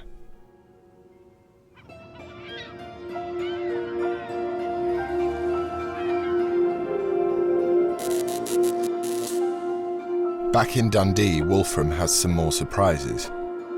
The results of his isotope tests on the knight's back tooth reveal where he grew up. Are we about to find out if he was English or Scottish? Can you take us through what you've found about our gentleman from Stirling Castle? What we have found so far from the two molars we had in our lab, that during that period, let's say generally 8 years to 15 years of age, that this person has definitely not lived in Scotland. Ooh. Okay. Between the ages of 8 and 15, the knight was growing up in either southern England or western France, geographically close but politically very different. Adding to what you just, the rather big bombshell that you just dropped, if you were to geographically come down the UK, so we're happy it's not in Scotland, how far down that UK can you get? You would have to go down far south to the home counties. Okay. So Sussex, Devon. So you have to be in the real You really south. have to be. You have to be close to the channel in essence. And that's a very sort of specific geographical area. When we then say France, do we mean the entirety of France? No, not. Or is there a part of France that equates basically more? Let's say it. Unfortunately, the France, as far as our maps and our understanding at the moment goes, we can sort of split into two parts, and you would say this signature is closer to the west coast. He's not Scottish, but is he a French ally or an English enemy? I think our natural inclination was that this was going to be a Scottish knight. So a very important turning point in this entire investigation has been Wolfram's stable isotope information. That has really changed the pattern of who we think this person may have been. So we've got to now sort of come away from the Scottish concept that, you know, is embedded in the Scottish knight. We all think of him as being Sean Connery, don't we? But he's not Scottish, not by what we've seen today. And he could be English, but no, we don't want him to be English. We're in Scotland here, we'd quite like him to be French.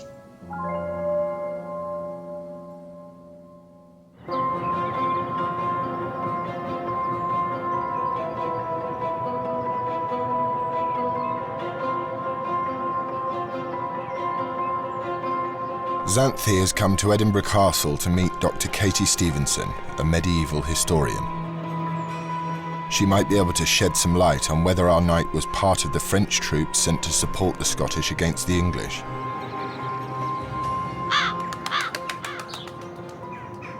So was there a presence, a French presence, in Stirling in the 14th century?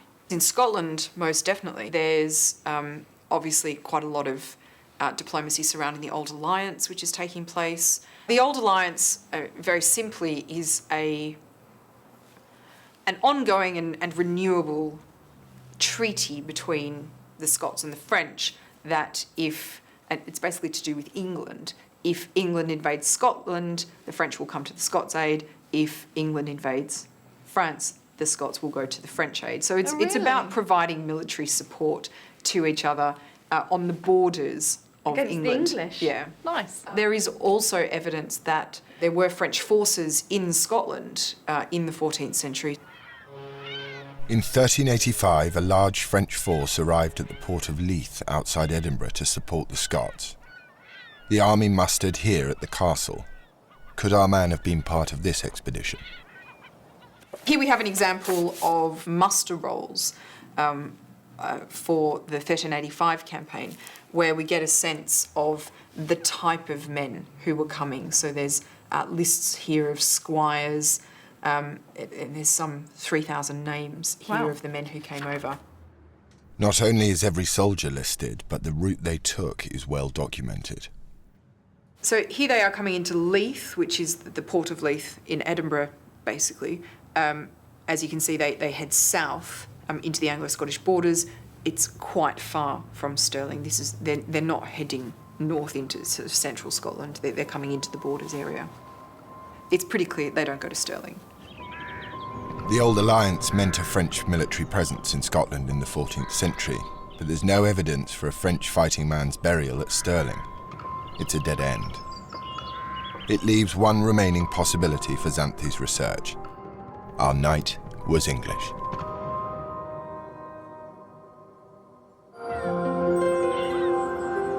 Meanwhile, the two Carolines are making good progress. Based on the bone scans, Caroline Needham is starting to reconstruct the knight's body.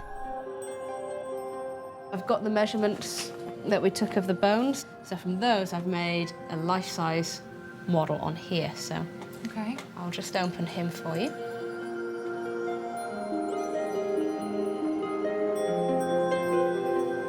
And then if you'd like to see the skin, I'll just turn that on. I'll make it see-through to begin with. So this is doing nothing to suggest that he isn't a rugby player, is it? Not really, no. So let's just see the finished skin, because he's looking very big upper body, very short and squat legs. Absolutely. It's great. So, that's the finished man. Yeah.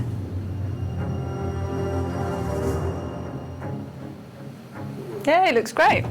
Looks fantastic. I really like him. Yeah, we've certainly got the body for fighting. Yeah, absolutely. Aw, I like him. Yeah.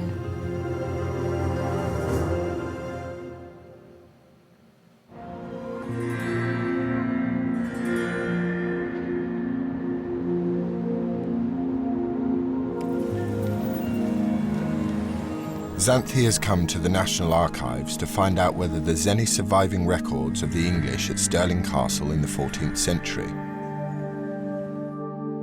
The Holy Grail is to find a name for the knight, but it seems unlikely given he died over 600 years ago. She's meeting archivist Jessica Lutkin, who has uncovered some surprising documents. Okay, so what have you got? Okay, we have some petitions.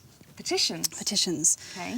That date around the time of the wars in Scotland, so Bannockburn, etc. Yeah. So this is a direct petition to the King and his Council and Parliament. A request? Yes, Okay. yes. I can't read that. This is Anglo-Norman French, so it's you know, it's franglais. It's quite easy to understand. Okay.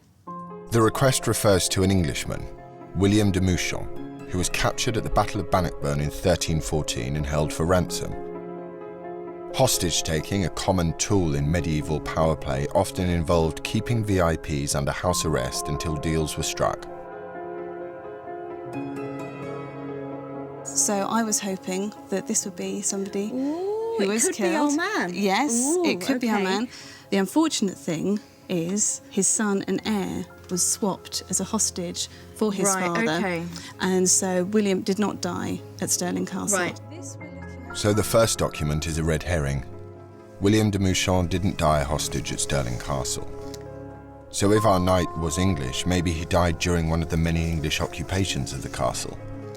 Jessica has unearthed another, even more extraordinary document. This is the last of our potentials. Exciting. Okay. So this is an account of Stirling Castle. Oh. When it was held by the English. And so everything was accounted for. Right. So all the expenses of the castle and who was at the castle. We have names of everyone at the castle. We have names of everybody at the castle. You look excited now. I am excited. I did not expect to find this kind of document Really? with all these details on it. This is a real treat. And this account is dated 1340, 1341. Right, okay. Okay, and so you have all the list of the names. So you have knights at the top, and these are all men-at-arms.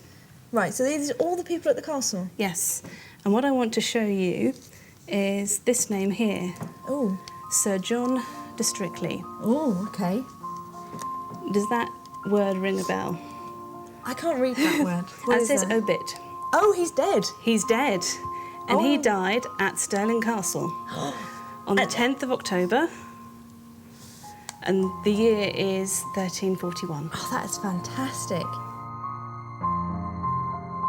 It's an extraordinary discovery, which supports the carbon-14 dating of our man's bones. The following year, 1342, the Scottish reclaimed the castle, so could this English knight who died there be our man?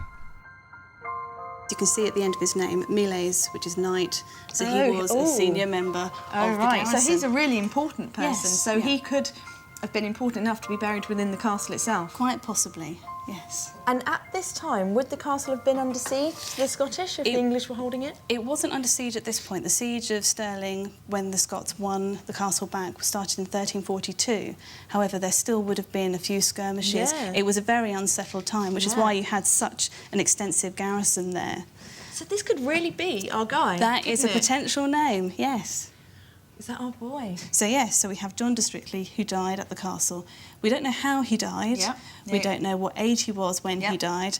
And of course, it doesn't confirm that he was buried at the castle. No. But I think this is one of the best possible examples of the kind of scenario you're looking for. Yeah, absolutely. I just never expected it. I never expected to find a potential name. I can't believe it, actually. I have to admit, it was a big surprise to me as well.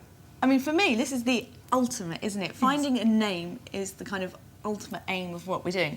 But I didn't expect it. No, neither did I. And if you're no. surprised, it Yes. shows just how exciting that really is. Yes, it is quite extraordinary. So John de Strictly, that may be our boy.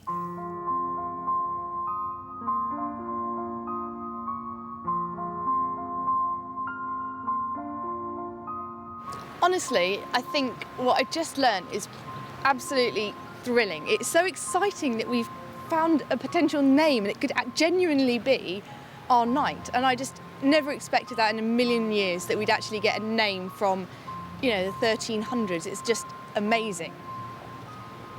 Fantastic. I think the team are going to be thrilled when I tell them.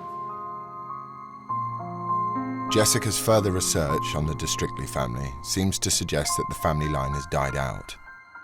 Sadly, the woman who was buried with Sir John will probably never be known. In the 14th century, women weren't usually deemed important enough to be documented.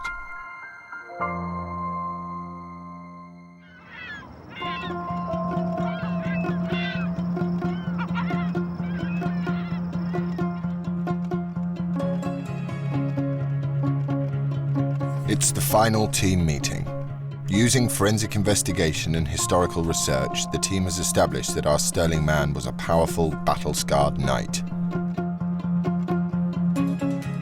And despite the fact that he was buried in a Scottish castle, he was probably English and may have died from an arrow wound whilst fighting the Scots. Now, over 650 years after his death, the team is about to give him back his face and a possible name. So I have to bring over this list. Oh yes, I've got some rather interesting news. I have. Good. Let's hear it. Good. Right, okay. We don't have any evidence to say there were any French burials at Stirling. So, we have to return to the question of whether he was in fact English. Now, there's one particular scenario and one particular individual in that scenario which fits everything. So, during the 1330s to 1340s, it's documented the English actually held Stirling Castle for 10 years. But we have actually got a list of all of the people who were there as fighting men.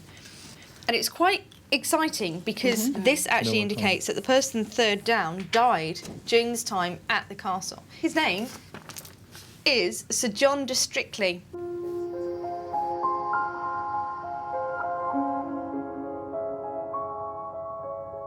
It's really quite an incredible result. It's big. Because all we had was It's a great all result. we had was a bit of a scar, and we had a bit of well-developed, a bit of beefcake, quite frankly, was what we had. So now we know circumstances and, you know, why he's there. Everything fits. And it's the capability of having those historical documents that suddenly give you a window that the science doesn't give you, which is getting to the name.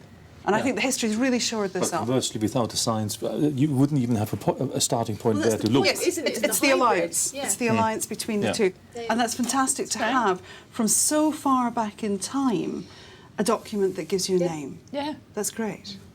So, do we want to see what he looks like? Yes, we do. Obviously, we don't know details of skin colour and eye colour and hair colour. We've estimated as a best guess based on the period of time and where we think he came from. Go on, let's have a look. Here we go.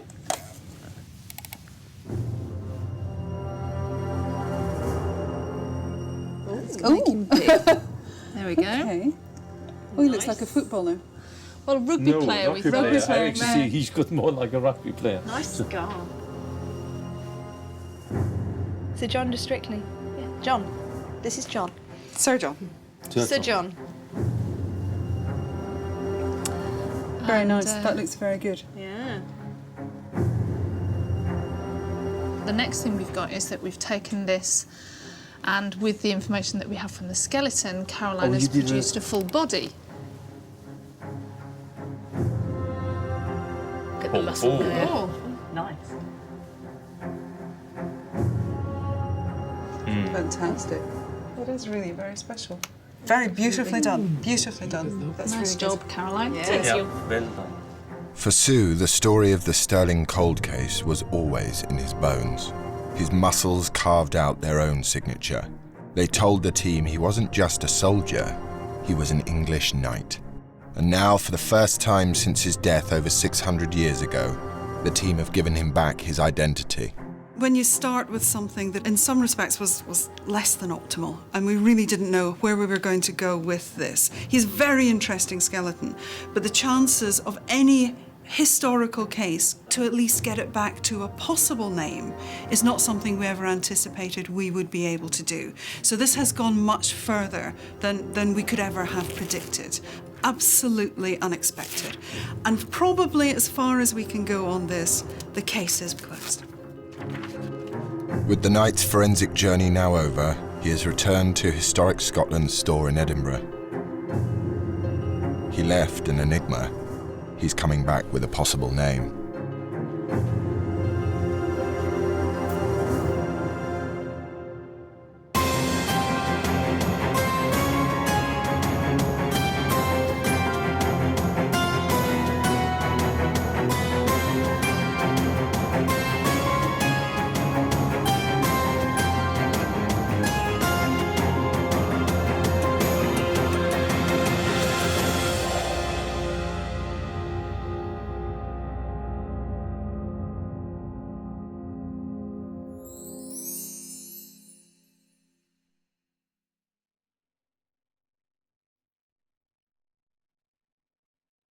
Britain's finest unit for forensic investigation has a brand new mission. Now, for the first time, they'll turn their skills to investigate bodies from the long, distant past. They'll open new windows on history as they strive to put a face on some extraordinary human remains.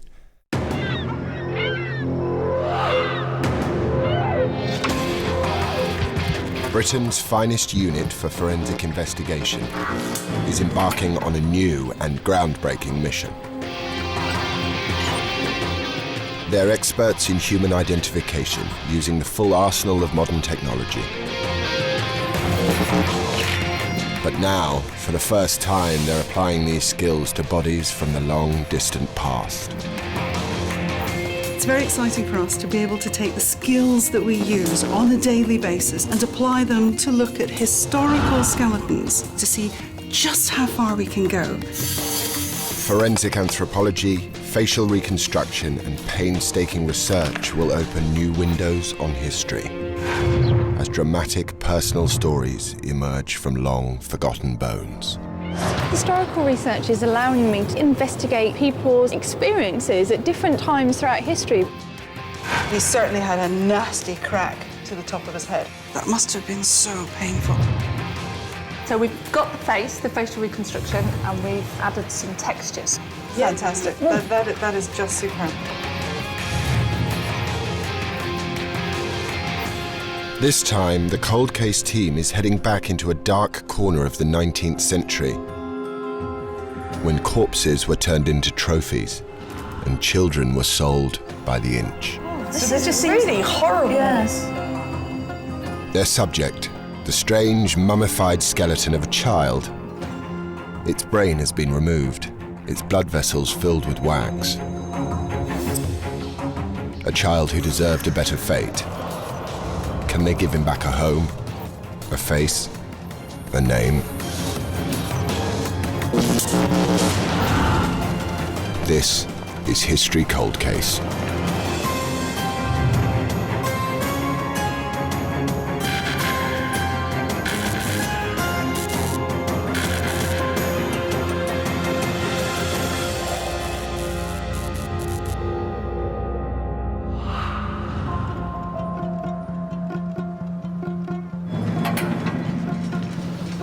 The Centre for Anatomy and Human Identification, part of the University of Dundee. The forensic unit is about to take on a challenging new case surrounding an extraordinary set of human remains, the mummified skeleton of a child. Its identity is a mystery. For Professor Sue Black, leader of the cold case team, this is much more than just a set of bones. It's the start of the story. With her colleague, Dr. Xanthi Malik, she begins with the first observation of the body. Boy to look at.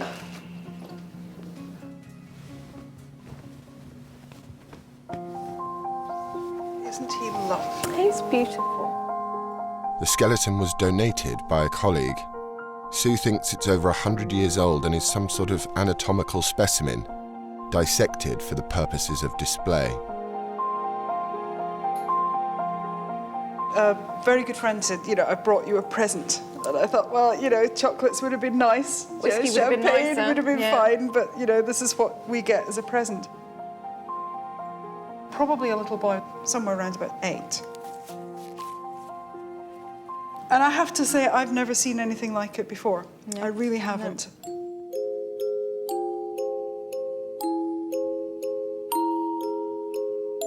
To transform the body, the top half of the skull has been sawn off and the chest prized open to remove internal organs.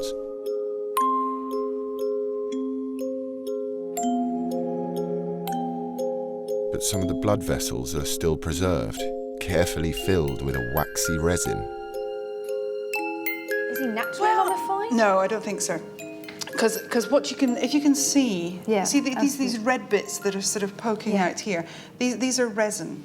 And this is a process that's called perfusion, where you place a substance into a vessel to make it stand out so that you can see it. Until well into the 19th century, anatomists and surgeons commonly dissected and preserved human bodies as part of their training. A specimen like this one could have been used as a teaching aid. But look at the cross. Look at the flow and the line of that. They're very artistic. And when you hold them, lift them up, it's really quite... It's pretty solid, isn't he? Well, it is, but it's really rather impressive that that's how he would be hanging, looking like that. Sue never forgets that her subjects were once living people. There is a sadness in the case. There is no doubting there is a sadness. This was somebody's son. This little boy did have a mum. Whether he had a dad at home or not, we don't know, but he certainly would have had some family. But did anybody care enough when this happened to him? Well, we don't know. I need to know who he is. I need to find that out. He needs that respect.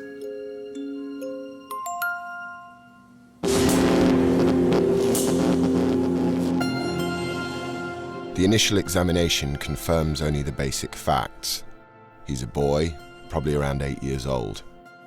But can the cold case team discover anything about who he was, where he came from, when he lived, and of course, how he came to be hanging on a wall as some macabre display?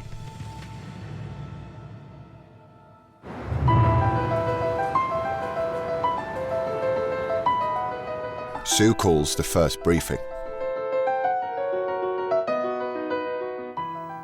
This is what's been rather affectionately become known as the problem child of our department. So it's a little boy between 6 and 8. Dr. Wolfram Meyer-Augenstein will hunt for chemical signatures in the boy's bones which could reveal information about where he lived and what kind of life he had. Dr. Caroline Wilkinson will perform the important task of giving the boy back his face. Is there enough face there for you to do something with? Yeah. Yeah? What about the fact that there's still some soft tissue on a nose and his ears are still there? Yeah. Oh, are they? You can see one of the, They're really, you can see one of the blood vessels. Sue thinks the red wax found in the boy's blood vessels could provide crucial physical clues in the case. This resin, this wax, when you mould it, so if you take a little bit out, you put it in your fingers and you smell it. My father was a cabinet maker, so constant smell of linseed oil and waxes and those sorts of things. That's it smells like the inside of my father's furniture van. So it must be oils or wax of some kind. Xanthi's task is to get out on the road, to gather evidence from historical records and experts in other fields, starting with the history of anatomy. But where do you get a 7-year-old, 8-year-old boy from? At what point in history have we got access to children that we could do that to? And my mind's automatically taken back to when the anatomists had access to bodies that were coming to the anatomy departments from the poorhouses.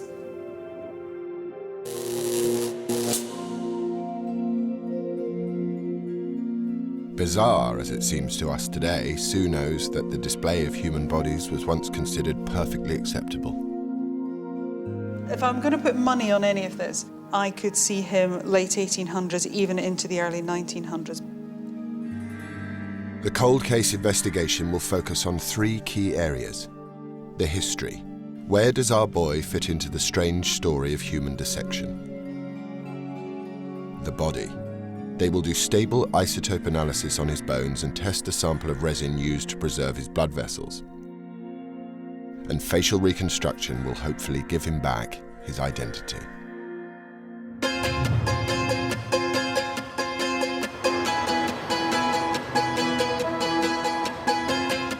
Xanthi's first stop will be a museum collection she's heard may have some specimens that could shed light on the boy's story. I've no idea really whether he's literally one in his own or whether there are more like him somewhere. So I'm going to go to Edinburgh and see if I can find some evidence as to how unique he might be.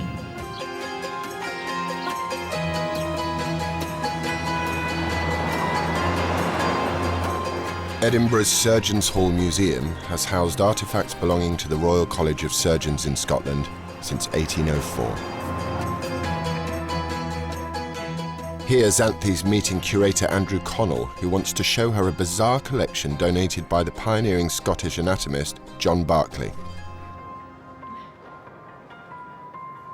Oh, look at that. Oh, wow. Now that is a young child. Now these are from the Barclay collection, okay? John Barclay donated his collection to the college.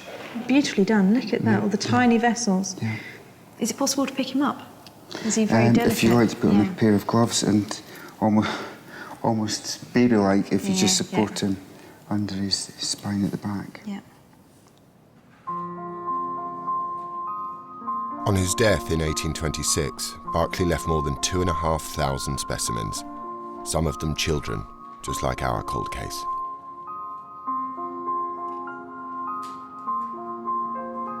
He's quite beautiful, isn't he? In his own way. Again, the soft tissue of the face has been left intact, hasn't it? The nose and ears primarily in this case. He's amazing as well.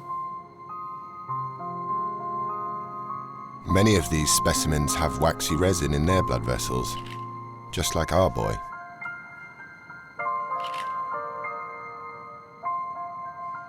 There's one exhibit in particular that catches Xanthi's attention. Oh, wow. He's really, really interesting and very similar to our boy, except he's got less soft tissue on his face, but visually he's very similar. Do you want me to show you our mummified boy? So if you wanted to display a particular posture. There we are, that's our young man. Let's have a look at the window here. Right. Well, certainly I can see similarities between them. I think in terms of when he would have been dissected and naturally mummified, that might be quite a similar match. 1702. Wow.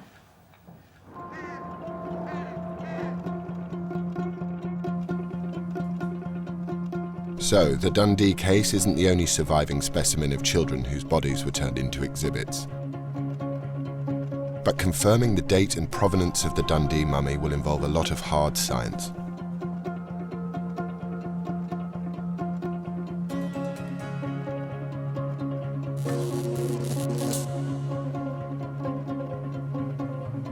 For Sue, the next step is to take detailed measurements of the child's bones.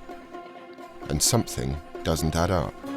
What I think is happening here is that the top half of the body, the teeth and the collarbone, are telling me this is a child of about 8. The other parts of the body, so the long bones, are telling me that if this was a normal child, then they're going to be much younger, they're going to be 5. I can't believe those. Those are going to be wrong. He's got short little limbs, short little legs and short little arms, simply because there's been some disturbance. There's something going on.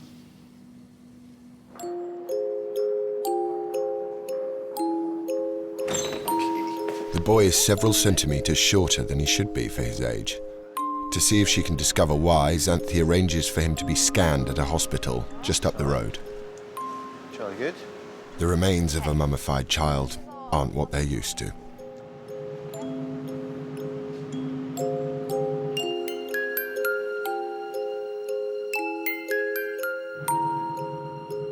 The CT scanner takes a series of X-rays that can be built up into a three-dimensional picture, allowing us to see inside the child's bones. The data will hopefully reveal why the boy is significantly stunted in stature, as well as forming the starting point for Caroline's facial reconstruction. Oh, look at that. Huh. There you go. Wow.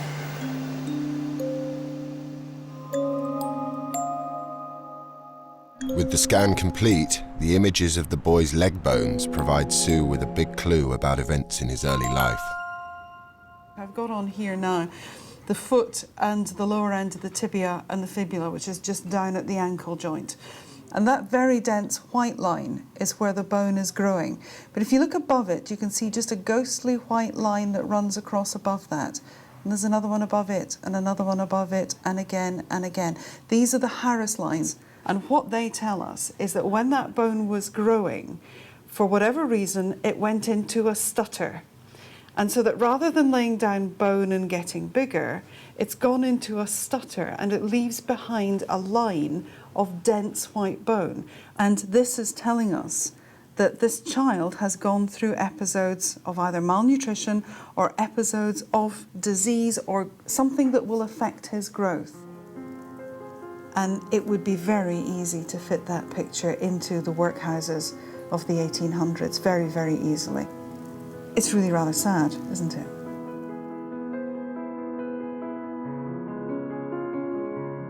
These Harris lines tell us that his bones stopped growing more than once during his childhood. If he was among those living in the workhouses set up in the 1830s, he could easily have lived in squalid conditions, barely surviving on starvation rations. Many who entered the workhouse died, and shocking as it may seem, the bodies often ended up on the anatomist's table.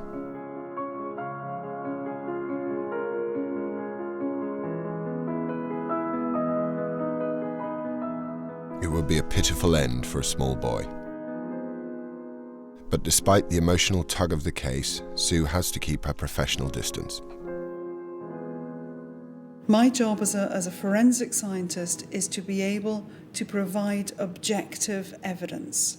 If I become involved personally in the case, I start to have my own opinions that somebody should be found guilty, that somebody needs to pay for this, then I am no longer an objective scientist and I should be removed from that arena.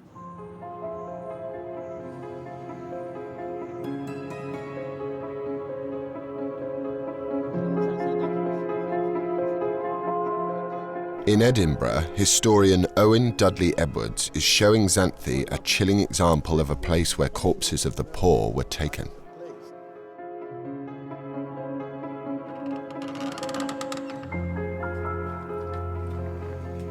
Now, we have to be very careful here. Very slowly. This is very dark down here. Isn't it? Isn't it nice? Nice. He's taking Xanthi into what was once a secret tunnel underneath the University of Edinburgh where dead bodies were brought in under the cover of night. Early 19th centuries. So this is where they would have been snuck in, basically. Yes, well, the fact was that there was great hostility among the ordinary people of the city because they believed the doctors were killing the poor to cure the diseases of the rich. So this tunnel existed, and the bodies would be taken in secretly by night on the ground that, as it were, what the crowd didn't know wouldn't trouble them. Despite public hostility, it seems that the harvesting of bodies was all perfectly above board. In 1832, the government had passed the Anatomy Act, which made it legal for anatomists to claim any unclaimed corpse from the workhouse. But is our boy's story really so simple? Was he donated to an anatomist for dissection under the chilling edicts of the 1832 Anatomy Act?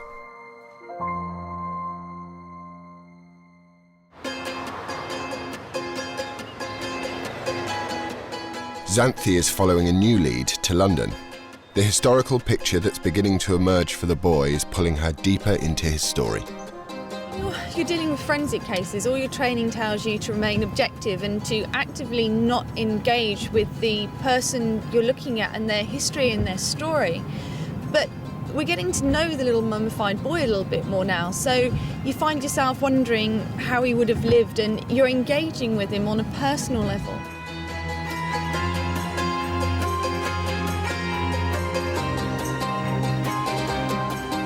Xanthi is heading to the Hunterian Museum in London, home to Britain's largest collection of human and animal specimens.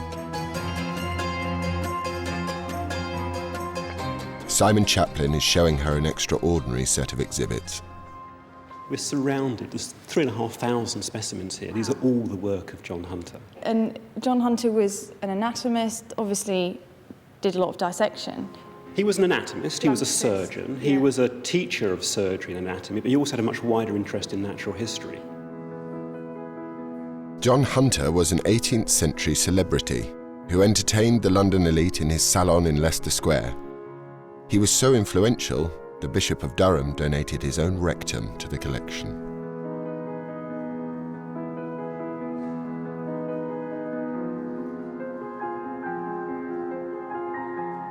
Some of Hunter's preservations were mummified, others pickled in alcohol, like this rare specimen of an unborn horse.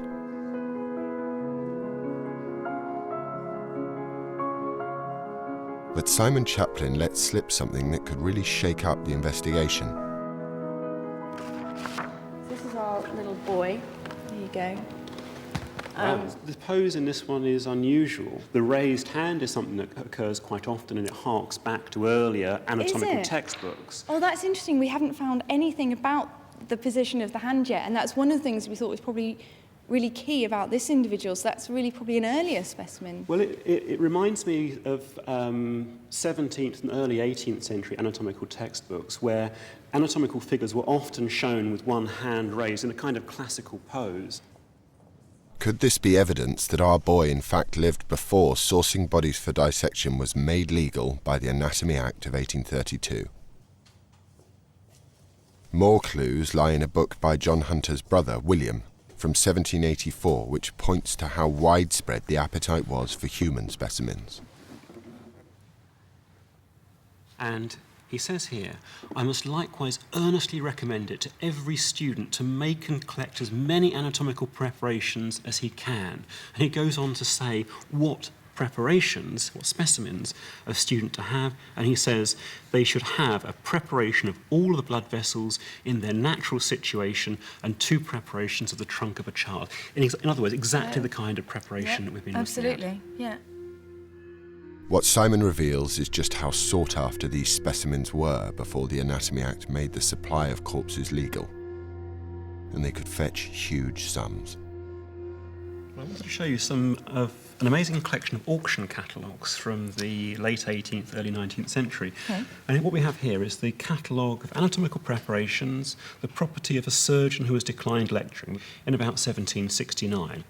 And if we look down here, we can see a whole subject in a wainscot case glazed with the arteries completely injected and dissected, and then lot 67, a child with the arteries injected, which sold, according to the annotation here, for £6. If he'd been sold today, our boy could have fetched £8,500.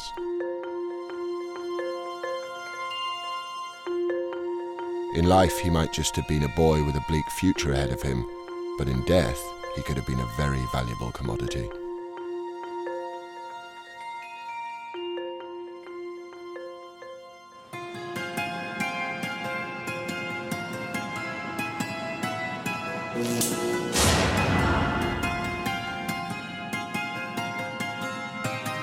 Back in Dundee, Caroline begins the painstaking job of reconstructing the child's face.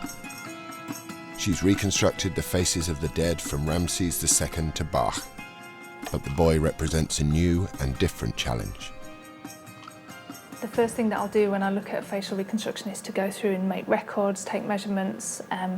Specifically with this one, I want to try and establish which is the soft tissue and which is the hard tissue, because that's quite difficult to see on the CT data, especially around the nose where we've got quite a lot of preserved, mummified soft tissues. I think it can be important to try and see this as a living person, because obviously there's been quite a lot of dissection that's been taken place, and there's been quite a lot of conservation of the tissues. And one of the nice things about doing a reconstruction is we should be able to see him as a living individual again.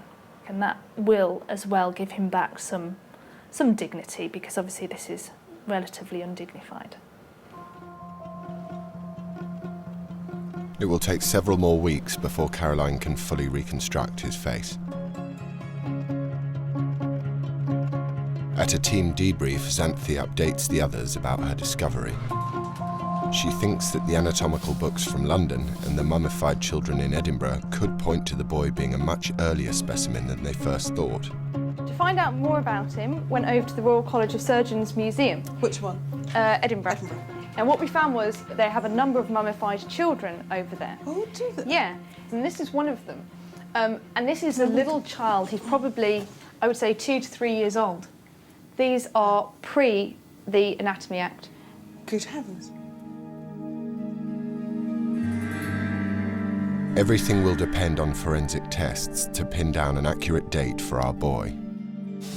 The results of radiocarbon dating a sample of the boy's leg bone proved inconclusive. But could they gain any information from analysing a sample of the waxy resin found in his blood vessels? So are we saying there's a possibility of getting almost like a signature out of the resin? Possibly. That could match you to the person who did it? Mm-hmm. That's interesting. Which is going to be the next stage. It's a long shot.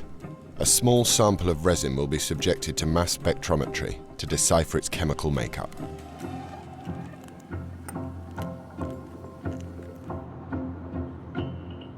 At the Hunterian Museum in London, Simon Chaplin has offered to donate a sample of resin from one of John Hunter's own specimens to see how it compares with the resin in our boy.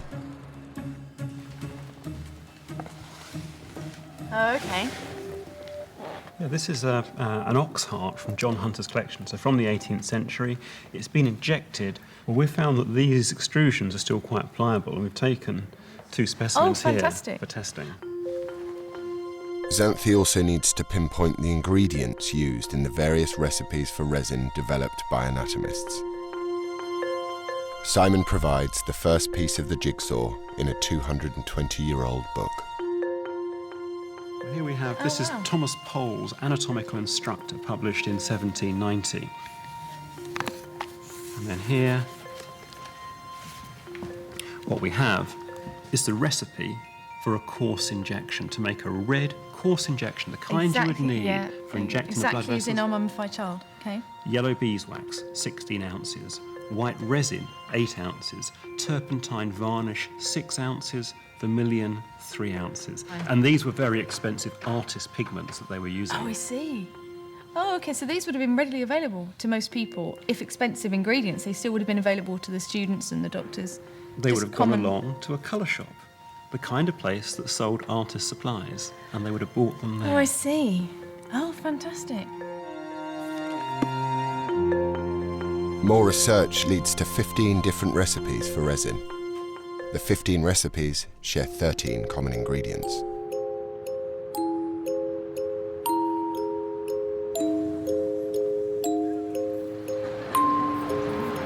And she's found an artist supply shop which still stocks the ingredients used by anatomists 2 centuries ago.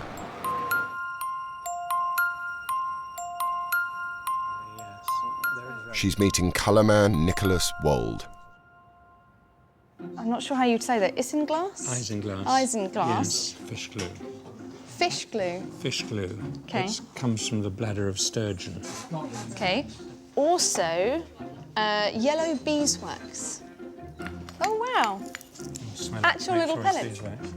Oh, it's definitely beeswax, isn't it? So that's our It's a vermilion. wonderful colour.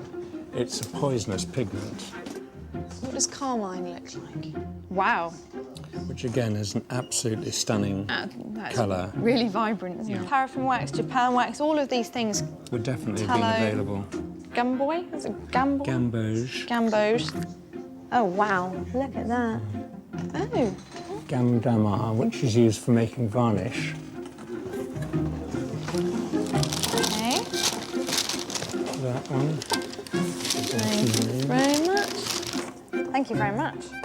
Armed with all the ingredients, Xanthi can now organise the chemical analysis of our boy's resin. The results might just be able to pinpoint when and where he was originally preserved.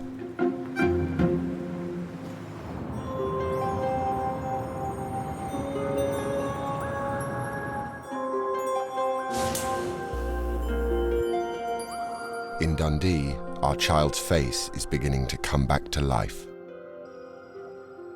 Well, the first thing we needed to do, obviously, was to add the missing bit of the cranium. And what we've done there is we've taken in a template of a similar aged and ethnicity skull that we already have in our database, and have morphed that to fit this skull, to fit with the contours of this skull. What I've also done is to copy the missing area of the supraorbital bone on the right-hand side and flipping it and putting it above the right orbit. Also, just because it looks a little strange, I filled the hole that's on the frontal bone on the forehead there, which was a mounting hole. With the skull complete, Caroline can start adding some of the facial features. Now with the eyeballs, we can import spheres of approximately the right size, which is about 22 millimetres in diameter for someone of this age. In order to recreate the nose, I've taken measurements of the width of the nose and some measurements of the nasal aperture. So what I've then been able to do is to import a nose model and alter it to fit this particular skull. And we can also see in profile that we use those two tangents to tell us the most projecting point on the nose. We can see by the angle of them that this individual would have a concave nasal root, which means a curve, an upward curve to the nose, which is also very common in individuals of this age. Most children have little upturned noses. I think you can start to see what he's going to look like. So as soon as we start to see some of his facial features, then we can look at him as a boy rather than a specimen. Caroline now needs the results of Wolfram's stable isotope tests, which could confirm the theory that the child was malnourished. It doesn't give us any information about facial features. It won't make any difference to the shape of the face, but what it will do is enable us to choose which tissue depth data to use, whether to use emaciated, normal or overweight. And I'm waiting to find out that. The analysis involves sampling a small section of the boy's leg bone. Wolfram is particularly interested in the relative values of isotopes of nitrogen and carbon found in the collagen part of the bone. Called stable isotope testing, this process can reveal crucial information about a person's background. Largely it can say, where does someone come from? It can then tell us perhaps something about their diet, what sort of diet they had. Were they herbivores? Were they carnivores? Was it a mixture of that? And when you know the diet, then that gives you some indication of a social status as well. So really those are the three things. The geography, where the person comes from, a bit about the diet, and then we can infer from that maybe a bit of the social status. While Wolfram hunts for answers about the boy's diet, Xanthi continues her mission. Now armed with a third sample of resin from the Edinburgh mummies prepared by John Barclay, she's come to Northumbria University where all three samples of resin will be tested. Hello. Right. Pleased to meet you at last. I was hoping you can tell me a little bit about the waxy resin that we took out from the mummified child through his arterial system. The 13 ingredients she picked up in the artist's supply shop will provide the baseline samples for the mass spectrometer.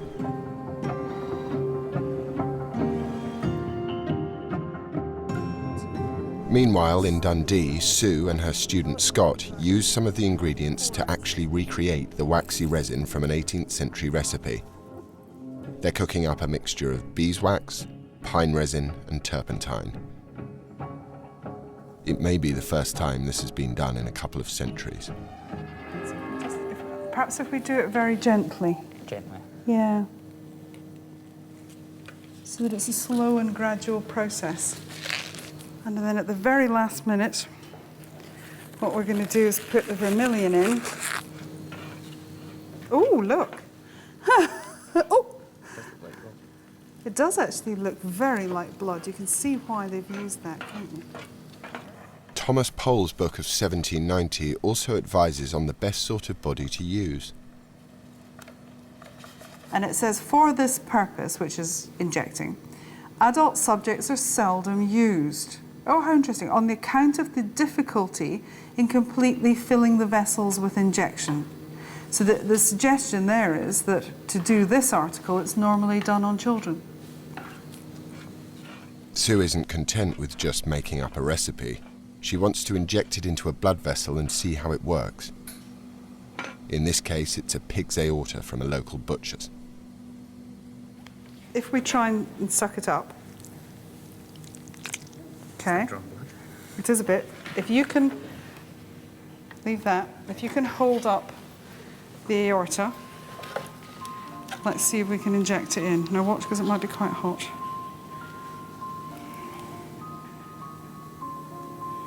Let's just try. Oh, if we can get a flow going.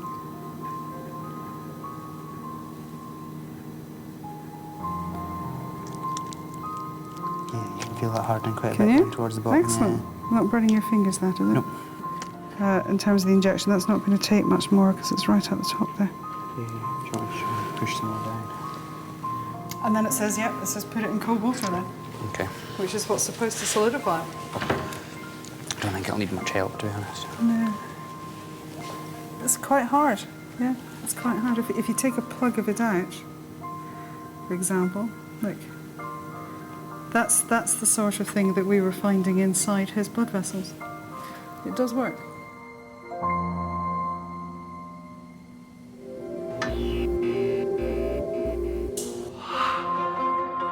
The last of the forensic tests are now in, so Sue assembles the team.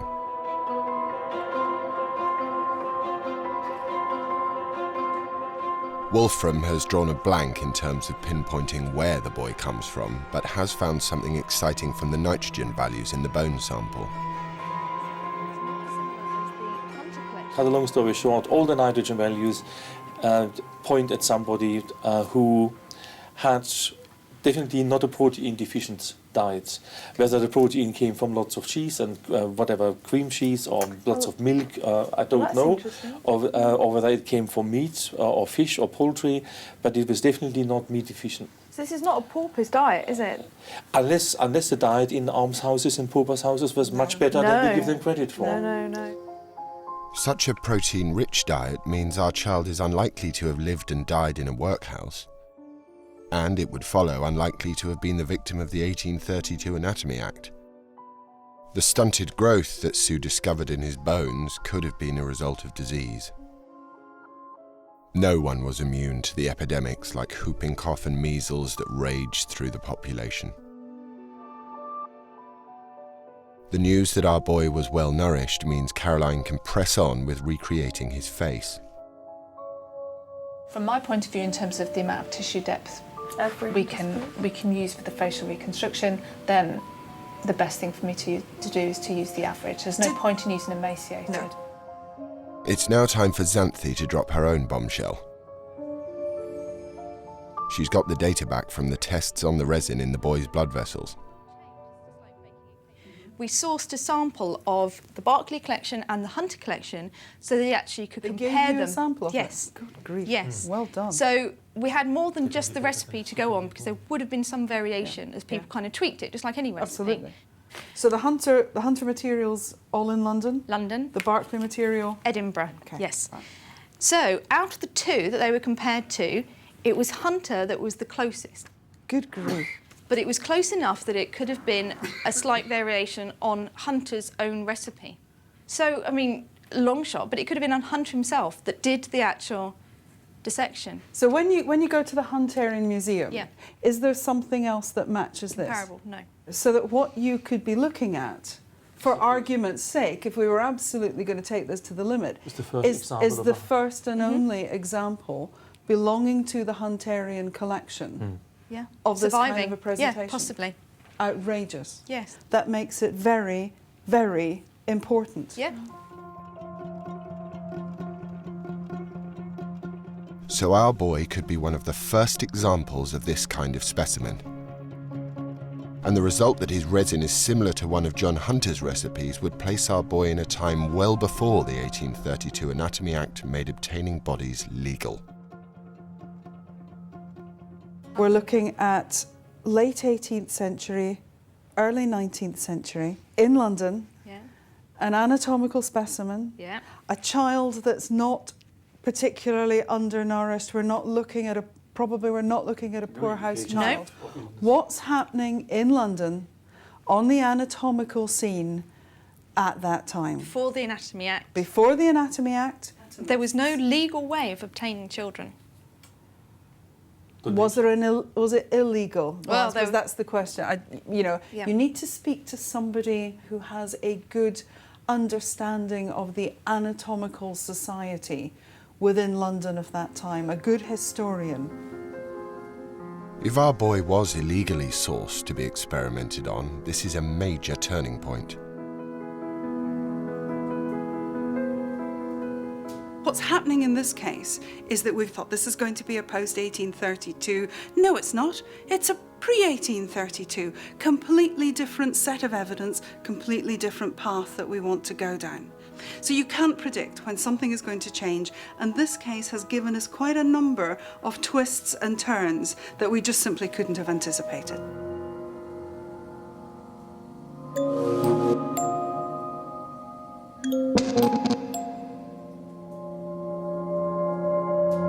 Does a boy, well-nourished and from London, point to an even darker side of the history of anatomy? Is he a victim of a period when the demand for dead bodies far outstripped the legal supply?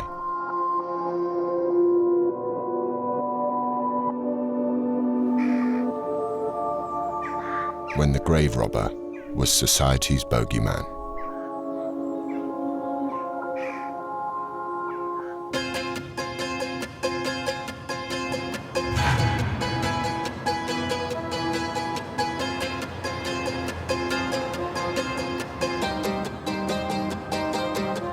Xanthi's about to find out.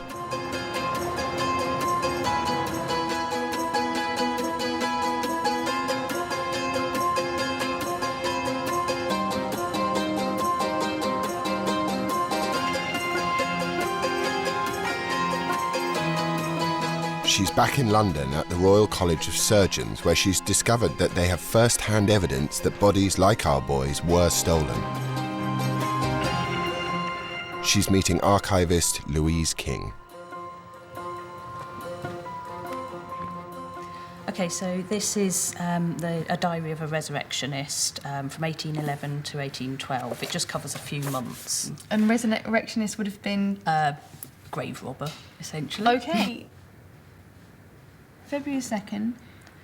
Went to look out, met at 5 in the evening, went to the green, got 7 large and 3 small and 3 fetus. Same night, went to Wisegate? Something like that, Wygate, yeah. 4 large and 2 small. Took them to Bartholomew's. So he's going and basically digging up graves, taking 7 large, so 7 adults, I guess, or 7 large children. No, I think large adult, he tends to use for adults, 3 children and 3 fetuses. Yeah. So he's looking probably for newly buried, newly covered graves. I mean, as I understand it, they had lookouts who would let them know that there'd been burials. A new burial, yeah. And what was potentially being buried. Yeah. So it's almost like a shopping list. Yeah. And then taking them to hospitals for the dissection. That's right, yes. Wow. And this is the only book of its kind like this? As far as we know, yes, it is. Oh, how odd, isn't it? Just saying, like, 7 large and 3 small. Yeah. Oh. It's a fantastic piece of evidence. But this diary is just one man's account. To find out more, Xanthi must immerse herself in the world of the resurrectionist. Will she be able to place our boy in this dark and largely unexplored chapter of British history?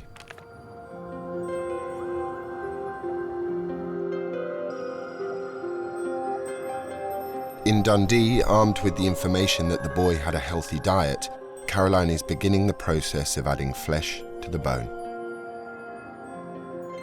I've placed these pegs on that represent the tissue depths. Now, because we found out that this individual wasn't emaciated, didn't have a starvation diet, we've used contemporary 7-8-year-old measurements from a British population. And that really helps us, after we've done the muscle structure, to put the correct amount of tissue over and above the muscles. So the next thing is to import each of the facial muscles and distort it and deform it to fit this particular skull. Caroline uses haptic or tactile technology that allows her to mimic the experience of building a face from clay. A mechanical arm gives her the sensation of feeling the surface of the head she's reconstructing. When you touch something on the computer screen, it gives you this what's called haptic feedback. So in other words, you can feel what you're touching on the screen. It enables you to do things with speed, but also look back at what's underneath as well, which is something you can't do with real clay. Once you put a muscle in place, you can't then have a look at the bone underneath again. So this system allows you to constantly check what you've done. So it's kind of exciting working with new technology like this. Having placed all the muscles, she can now add the tissue. Everything she's done so far is based on the scientific information the team has gathered. I'd say that the areas where there's most artistic interpretation will be the final additions related to age and texture and colour and hair and all those details that we don't know from the skull.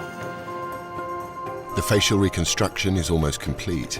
Caroline is on the verge of showing us the face of our boy.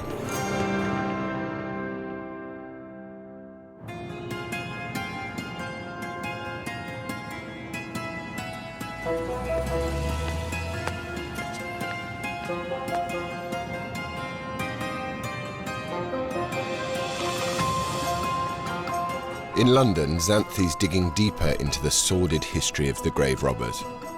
She's come to the very heart of the city to meet author Sarah Wise, who spent 5 years researching the world of the resurrectionist. What I'm hoping that Sarah might be able to give me some insight into is how common this was. I mean, if she's got any information which could help us, that's what I'm hoping for, and just lead us down that path towards learning more about his identity, really. Sarah wants to show Xanthi a London street that runs from the Old Bailey to Smithfield Market. This was the centre for a lucrative trade in fresh corpses driven by demand from nearby medical schools. Every student going through the schools needed at least one body to practice on, so the demand was high. Some of the corpses were mummified for display. So why have we come here specifically? This whole stretch really was the centre of the resurrection trade north of the river in London in the early 19th century. Just going to take you up here and show you St Sepulchre's Church.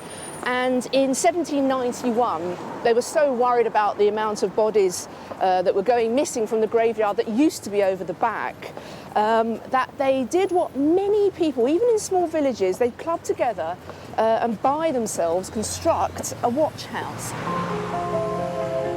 So this watch house looked out over onto the graveyard of St Sepulchre, which was at the back. So specifically to stop the resurrectionists coming in and stealing the bodies? Right. But unfortunately, a watch house was really only as useful as the man who was running it. And one of the other reasons that body snatching was able to flourish for so long was that a lot of the sextons, the watchmen, were corrupt and for significant payments would, well, not just turn a blind eye, but would open the gates and help. That's really grim, isn't it? It's really vile. It's absolutely horrible.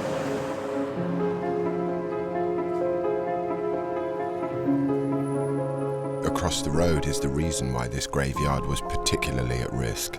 So over on the right we've got St Bartholomew's Hospital, which was one of the largest teaching hospitals in London and very much in need of as many bodies that the body snatchers could supply them with. So much so that they would the porters would leave hampers, large hampers, outside or within their courtyard for the snatchers to run over, pick up the hamper in order to bring their corpses from here over to there. Because this was the site of the Fortune of War pub, which was the major meeting place and safe house for body snatchers north of the river. All that remains now is a chilling inscription. The landlord used to show the room where, on benches round the walls, the bodies were placed, labelled with the snatchers' names, wait until the surgeons at St Bartholomew's could run around and appraise them. Oh wow! This was not exactly, you know, underground then, was it? This was. It was very out in the open. So this was a good, lucrative trade. Very much so.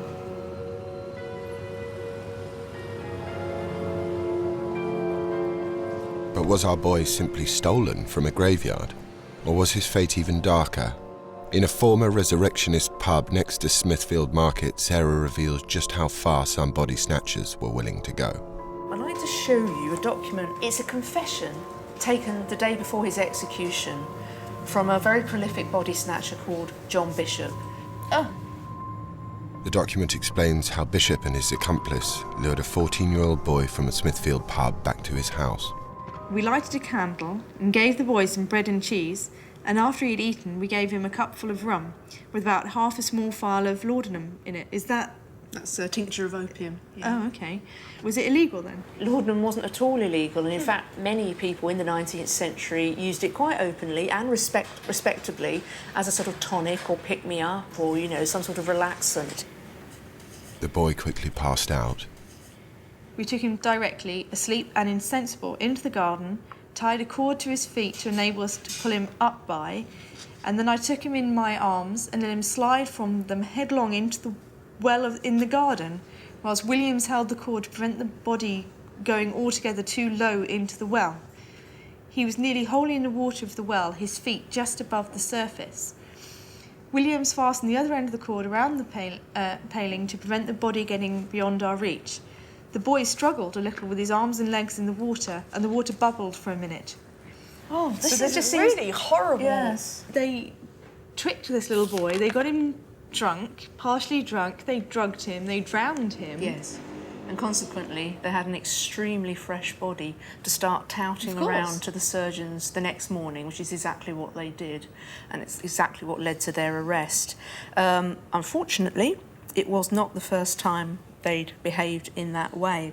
James May, who was his co-defendant at the Old Bailey, he shouted across to Bishop, "You're a bloody murdering bastard and you should have been topped," i.e. hanged, years ago, which indicates strongly that May believed that Bishop had been murdering for years. And the other strange thing, Xanthi, is that the body was in fact noted, and the word that was used was stout. Oh, this boy was not sort of emaciated, he hadn't gone hungry. Oh, that is interesting. Wow. Records prove that Bishop snatched up to 1,000 bodies, and he and his gang may have murdered many more than the 3 victims he confessed to in and around Smithfield Market.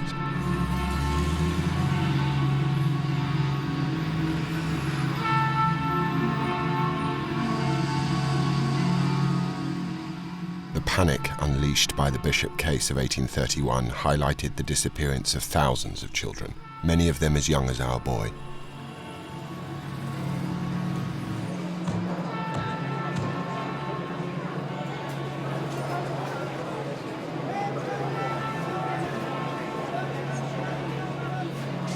I had no idea that the area surrounding Smithfield Market, where all of the meat trades take place, this is the centre of the human meat trade.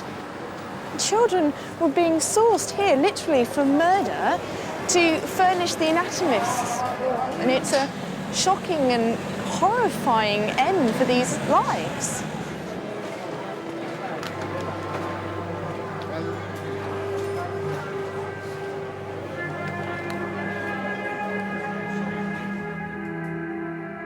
Whatever the fate of our 8-year-old child, once handed over to the anatomists, he quickly became faceless and anonymous. But the team is about to give him back his identity.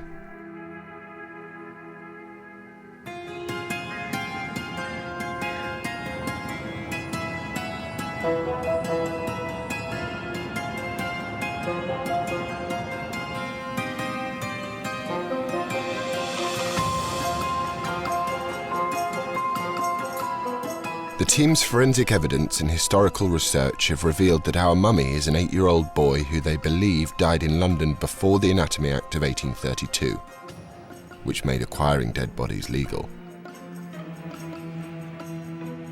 He was well nourished, but he had lived through periods of ill health. He was either a freshly buried corpse dug up by grave robbers, or he was murdered, like the boy in the Bishop confession.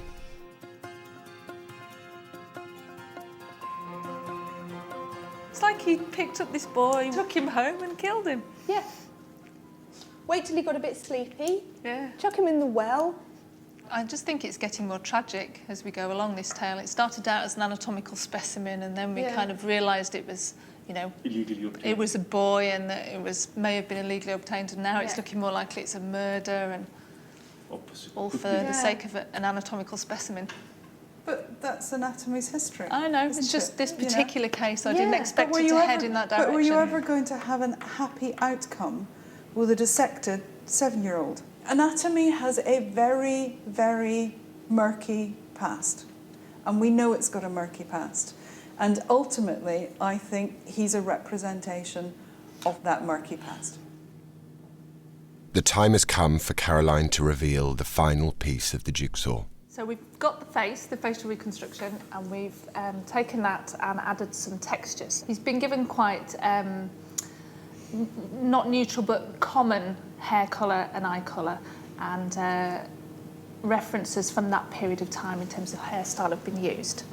Okay, so this is just a still.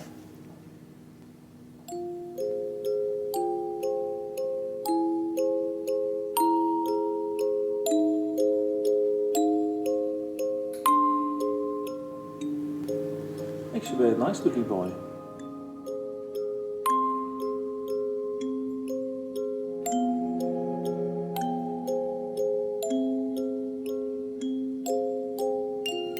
That's good. I like that.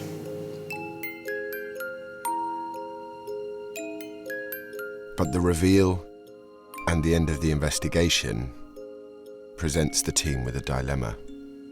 We've got to decide, I suppose, what we do with them now. Yep. And I think there are 3 choices that I can see. It remains in the department. We've never been happy under with that. circumstances which I don't think are appropriate. No. Okay, so that's We ask the Hunterian Museum or whichever whether they would be prepared to house the specimen appropriately, but with a full story as to how this has unfolded, or we decide he goes back into the ground. Maybe we have an opportunity here to educate people about that Do you want him darker to become side. an educational specimen? Oh, now you make me sound really hard. I don't like display cabinets. I never really have, I must admit. So if we have any doubt... We bury him. Then you bury him. Then I think our decision is that he should be buried. Would you have felt the same before you saw his face? Yes. Wouldn't have made any difference. Because I do feel very, very strongly about human remains. And I do feel very strongly about their display. And as an anatomist, I feel a responsibility.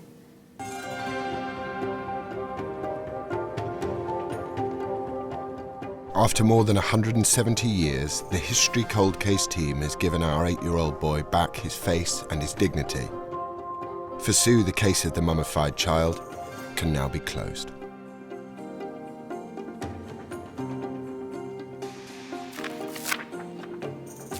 I think the fact that in this case we've gone from something about which we knew absolutely nothing to a point now that we can almost pinpoint him down in time, that we know which anatomy house he's most closely related to, and we can start to place him within the context of that time.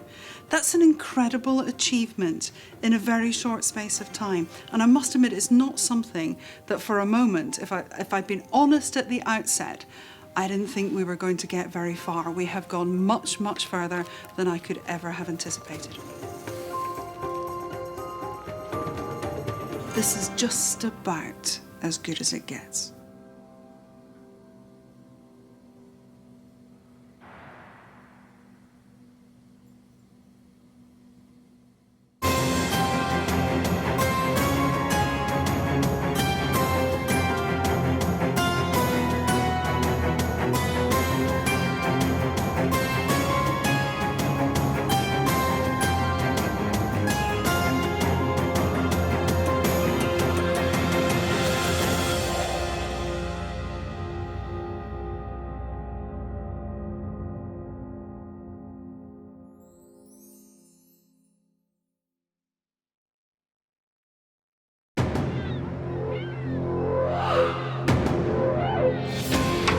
Britain's finest unit for forensic investigation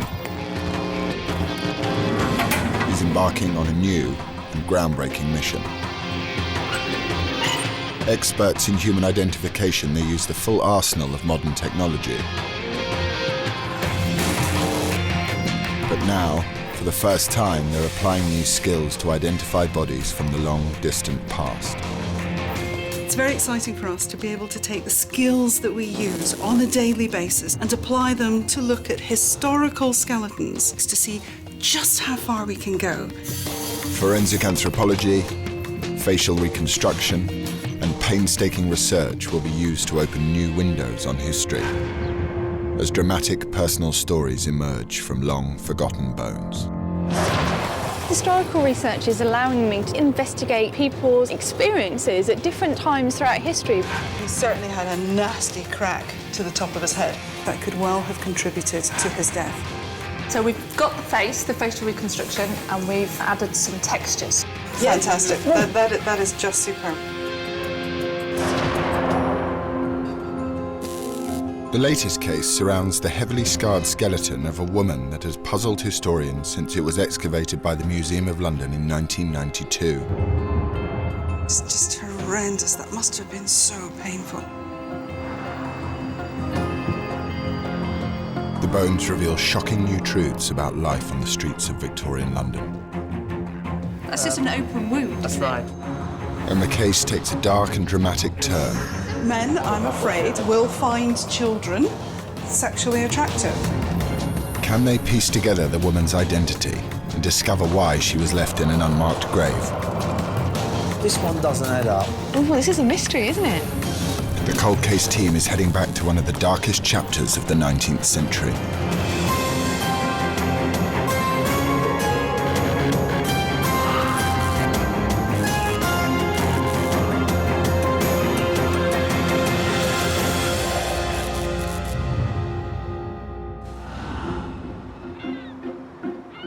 This is the Centre for Anatomy and Human Identification at Dundee University.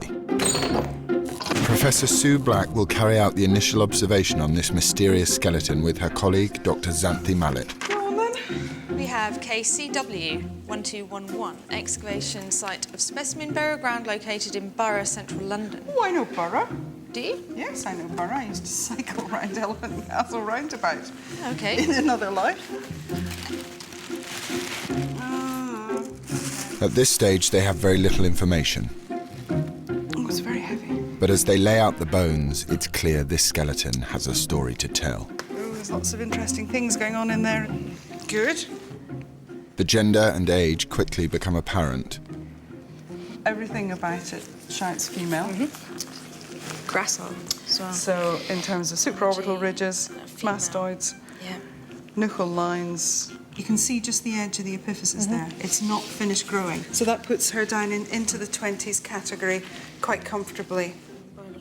By measuring the long bones of the leg, they can estimate this young woman's height.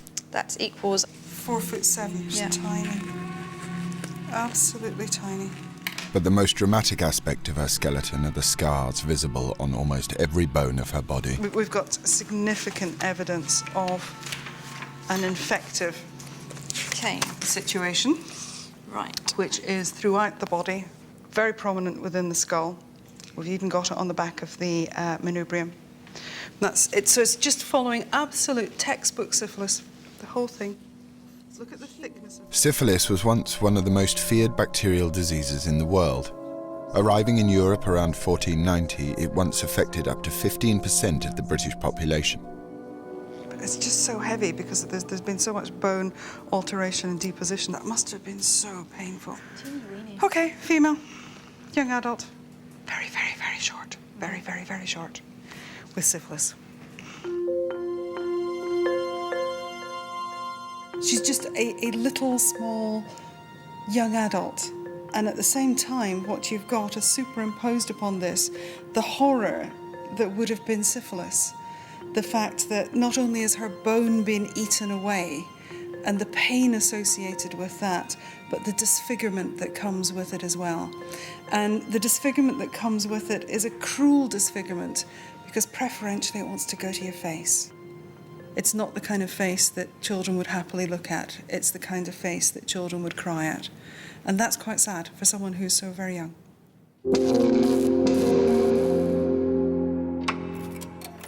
So this is the body of a young woman, probably in her 20s. She was around 4'7" tall and was ravaged by syphilis. To reconstruct the details of her life, the team will need to delve into a murky world of quacks and agonizing treatments for a disease that remained a medical mystery. Case reference CW. Sue and Xanthi bring together the rest of the team at the evidence board. Dr. Caroline Wilkinson will carry out the facial reconstruction, while Dr. Wolfram Meyer-Orgenstein will analyse trace minerals in the bones. These will reveal information about her diet, her social status, and where she might have lived and died. There's an area of, quite an extensive area of alteration on the frontal bone. The other area where the changes are most extensive are down at the lower end of the lower limbs. And this is a fairly typical pattern for syphilis, which is quite far advanced. It's not the stage of syphilitic change where the face is eaten away in terms of bone. There may be a little going on the nasal bones. On the nose. What those photographs also show is extensive bowing on the legs as well. I think that's probably as a result of rickets. I think we've got a dietary deficiency in there as well. And then you would say basically somebody from a whatever lower social status. I think that's probably true. Presumably the archaeologists will be happy about the dating and the location. You need to go and find out. You need to go and find out any artefacts associated with her, anybody else in that vicinity. Is she on consecrated ground or not? All of those sorts of things. Yep. In terms of hard evidence, all they have is a set of bones, but they're a doorway into the story. And for Sue Black, that's the beauty of the challenge. She was dealt a fairly mean set of cards. It wasn't a good hand she was given. If you just looked at it as being a skeleton, and nothing more than a skeleton, then you're just not seeing below the surface. And everybody, every single person has got a story. And it's our job to try and find the story. And the more we can personalise that person, the more we can feel we get to know them. Xanthi's job is to go in search of historical clues about who the woman was and what kind of life she had. The trail will start in London, at the site where her body was discovered. Facial reconstruction expert Caroline Wilkinson often has to deal with badly damaged skulls when trying to rebuild a person's face. Caroline and I have known each other for a number of years, and I actively sought to take Caroline to Dundee because she has a skill set that I am not aware that anybody else possesses. She is the best at what she does. So that anything that comes into here that involves faces, it's Caroline, because that's her area, and nobody will beat her in that. But the diseased head of our woman will pose a unique challenge. Before Caroline starts work on the reconstruction, she examines the skull with her colleague Caroline Needham.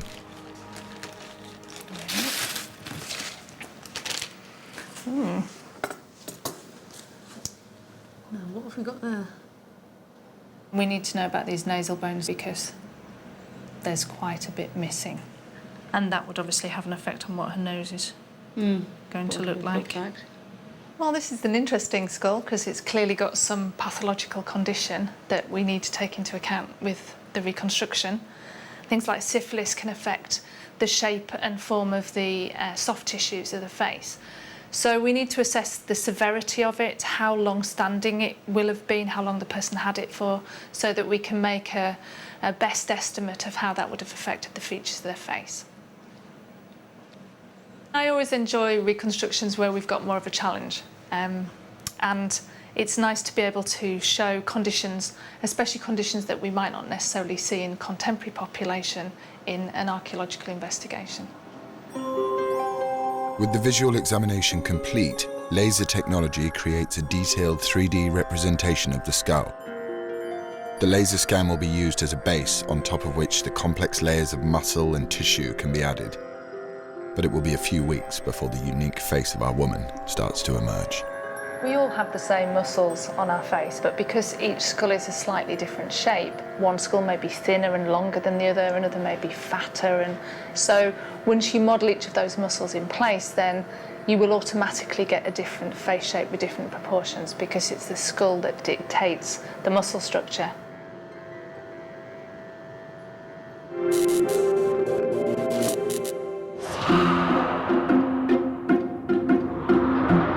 Xanthi arrives in London to learn more about where the skeleton was found and start building a picture of her life. What this historical research is allowing me to do is to really investigate people's experiences at different times throughout history, because normally I actively don't look into the person's history because your report has to be objective, scientific. There can be no personal influence. I start with the science and it ends with the science because it has to, because it's part of a forensic process.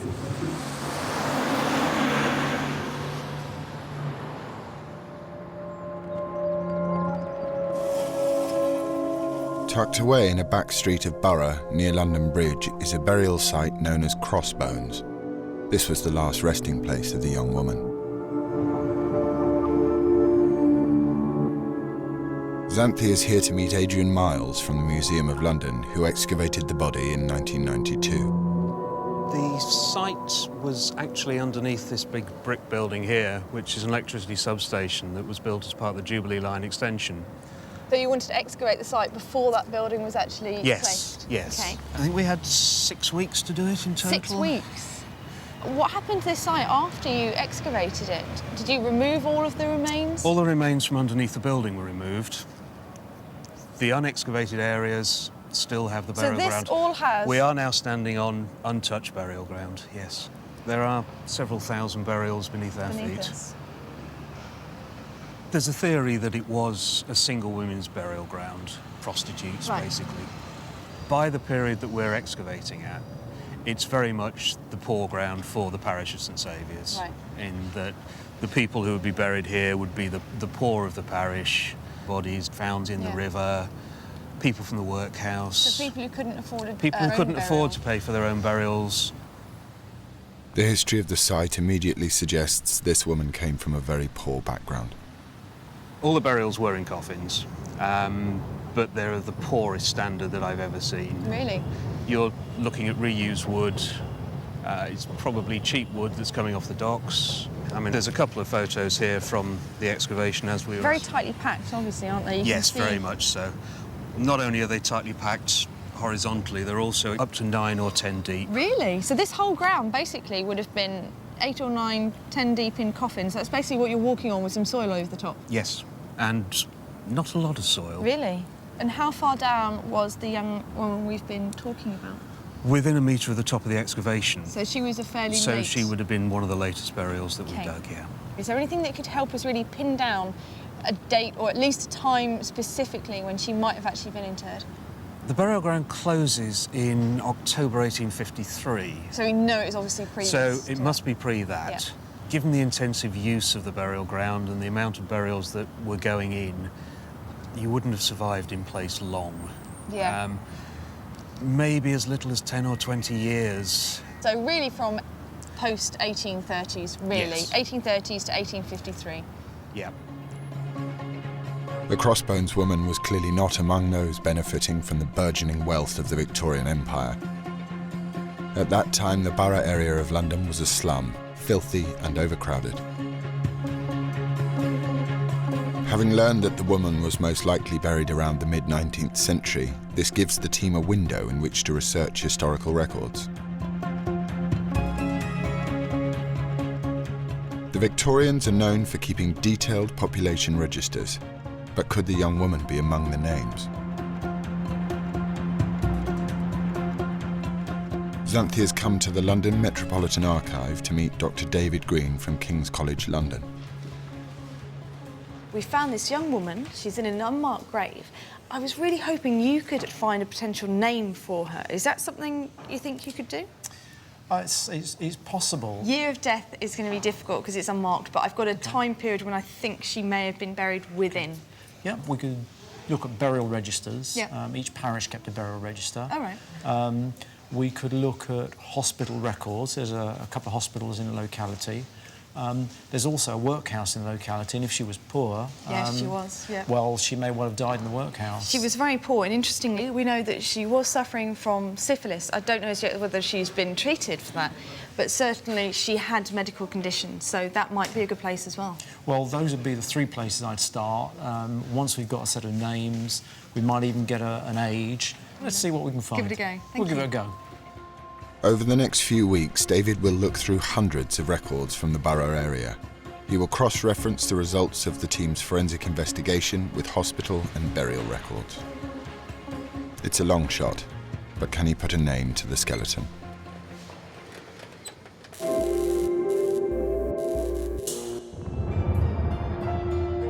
The context of where and how the skeleton was found points to the woman having come from a very poor background. Now it's up to science to confirm whether her bones back up the historical evidence. In Dundee, Wolfram is carrying out further analysis of the bones. How is it looking? He knows what he's talking about. He, to my mind, is the grandfather of all stable isotope analysis. There is nobody else that I would go to. There is nobody else that I would trust in terms of relaying that information for a forensic investigation. By studying the carbon and nitrogen isotopes within the bones, he can discover details about the person's diet and geographical movements during their lifetime. But in this case, the fact that she was riddled with syphilis has broken down the composition of the bone and is affecting the results. Just by looking at the bone, you can see the attack that has taken place. A bone, no matter which bone you're looking at in the skeleton, has a pitted appearance. So the chances are that we will not get any meaningful data which would give us an indication about geographical provenance.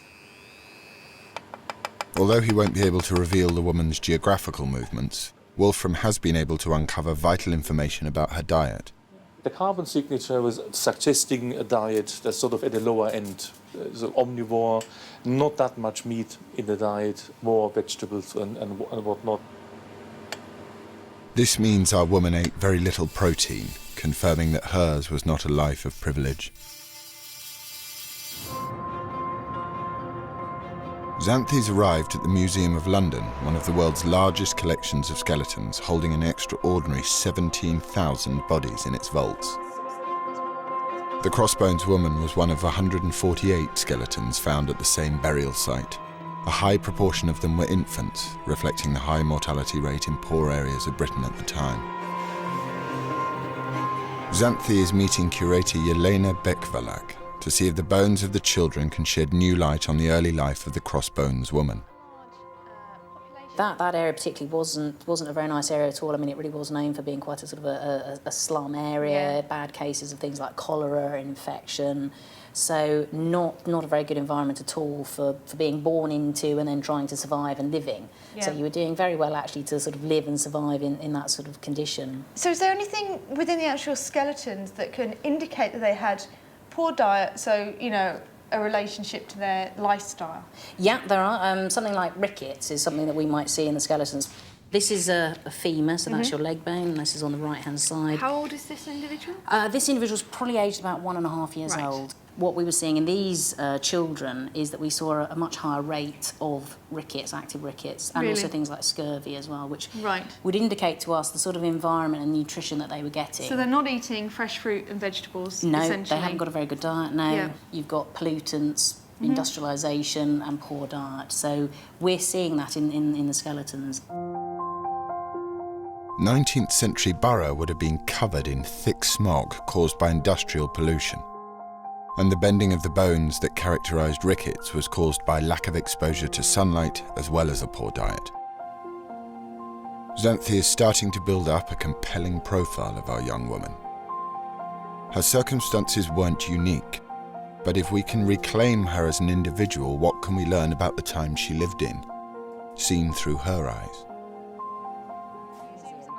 What's really come out from talking to Jelena is that the people buried in this gravesite and the people living in that area of London at that time really were the poorest of the poor.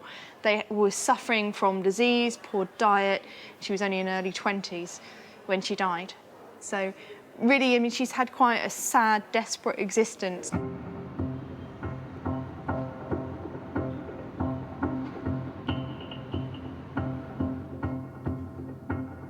Back in Dundee, Caroline is starting the facial reconstruction. The first thing that we do is to build up the muscles of the face one by one onto the skull. So we have a database of pre-modelled muscles.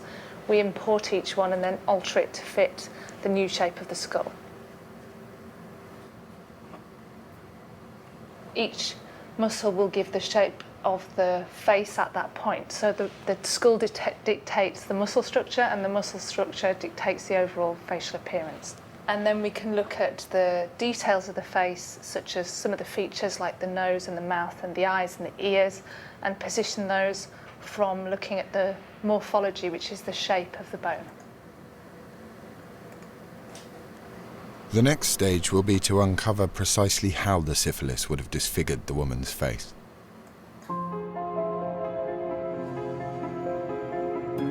With the different areas of the investigation having made good progress, the team reassembles at the evidence board. We think that our young woman died towards the end of use of this particular graveyard because of where she was located. She's quite close to the top, but she was left in situ. The grave wasn't marked, so we don't know who she is exactly when she was buried, but there may be records that may help us indicate who she might have been. The team now turn their attention to finding out how this young woman caught her disfiguring disease. We're not talking about congenital syphilis here, are we? No. We're talking about sexually transmitted syphilis. Because if this was congenital syphilis, that means, you know, it was passed to her from her mother. Yep. Then the effect as the bones and the teeth are growing, they are deformed. Congenital syphilis shows specific symptoms, the most obvious of which are notches in the teeth. The Crossbones Woman's, however, tell the story of syphilis caught through sexual contact. the syphilis comes at a later age, the bones and the teeth are already formed. You're looking at an after effect, if you like. And so with the lesions that you have in the forehead, it's a taking away of bone and a laying down of new bone. It's not a malformed bone, if you like, in terms of its development. And so this has to be sexually transmitted. I agree with that, yeah. I think the next thing that we have to do is go back to the clinicians. Yeah. So I think you've got to go and speak to them about how long will she have been infected by this to get to this level of a presentation.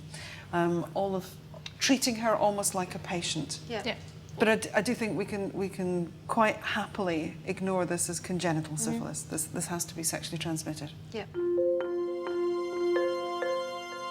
Everything points to the fact that we're looking at somebody who's low socioeconomic status. She has a sexually transmitted disease. So it's not painting a wonderful Victorian Christmas card scenario for her. It's the much more gritty, realistic side of where do I find the next meal that will keep me alive.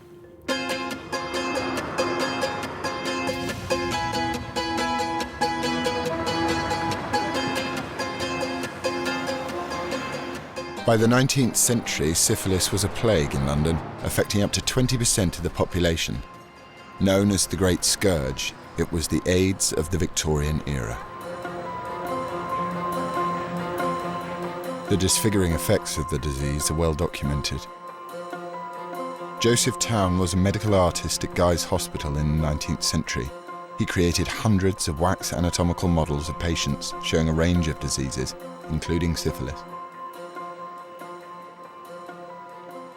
Xanthi is meeting Dr. Patrick French, who still treats syphilis in the 21st century. The remarkable thing about syphilis is that it's a condition which has these very distinct stages. I mean, the first stage, 2 or 3 weeks after having sex with someone who's got syphilis, you develop an ulcer. But this is what it looks like. This is an old kind of a 19th century kind of wax model of a syphilis ulcer of the lip. You know, if you ignore it, it will just get better on its own. And it looks as though it's healed up. Okay. But it hasn't. All right, so they would think that they're healing. That's right, and you know, if you ignore it, it will go away, it will get better. And then a couple of months later, you feel quite sick, you get fever, and the characteristic thing that happens in secondary syphilis is that you develop a rash. Yeah. This is a pretty extreme model of a secondary syphilis rash affecting the face, these kind of pustules. Again, it gets better if you leave it untreated. So after about a month or two, it would have got better. Right, and of course, she'd be living at a time when there are all sorts of illnesses going around. Absolutely. And if you had something that didn't get worse and you got better from, you would then just ignore that. Yeah, of course. And then a large minority of people, maybe about 40% of people, develop tertiary syphilis. And there are 3 sorts of tertiary syphilis. There's syphilis affecting the heart, syphilis affecting the brain, which sometimes can take decades to occur. But also, and clearly what she had, was something called gummatous syphilis, where you get these pretty nasty lumps of dead tissue, of scar tissue, which affect bones and particularly affect skin. And this is someone with a gumma, one of these horrible areas of dying tissue affecting the nose. So this is necrosing tissue right in the centre of her face. Exactly. The general view is that it's probably reinfection with syphilis that causes gammata. So no one really knows for certain, but that's the likely cause. And in the minds of moralising Victorians, repeated infection of syphilis could mean only one thing. STDs, including syphilis, were strongly associated with prostitution at that time. Thinking about what Patrick said about the fact that it's sexually transmitted and how this was associated largely, rightly or wrongly, with prostitution. So, I mean, I think that's quite a dark line to travel down, but I think certainly there's some indications that this young woman could have caught it as a result of being a prostitute.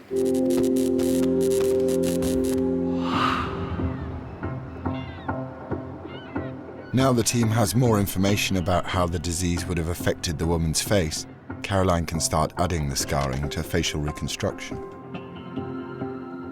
I'm now trying to add the disease process, the syphilis, so that we can see the lesions. And I can make the skin layer transparent so that I can see the bone beneath, and I can use the lesions on the bone to tell me where the lesions on the soft tissue will be. So I've just been positioning lumps of clay over the surface of the skin, coming through the skin, that are related to the lesions on the bone.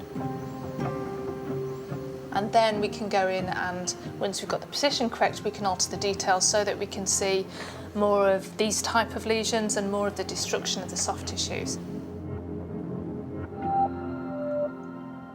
Slowly, she's coming back to life.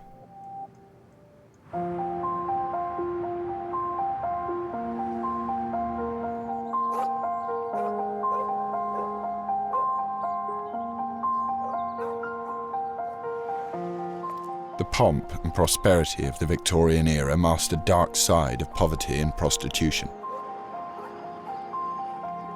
Unless you were born or married into wealth, 19th century London could be a harsh place for a woman. Sadly, with few employment options and barely any state support, it was all too easy for a single woman to fall on hard times.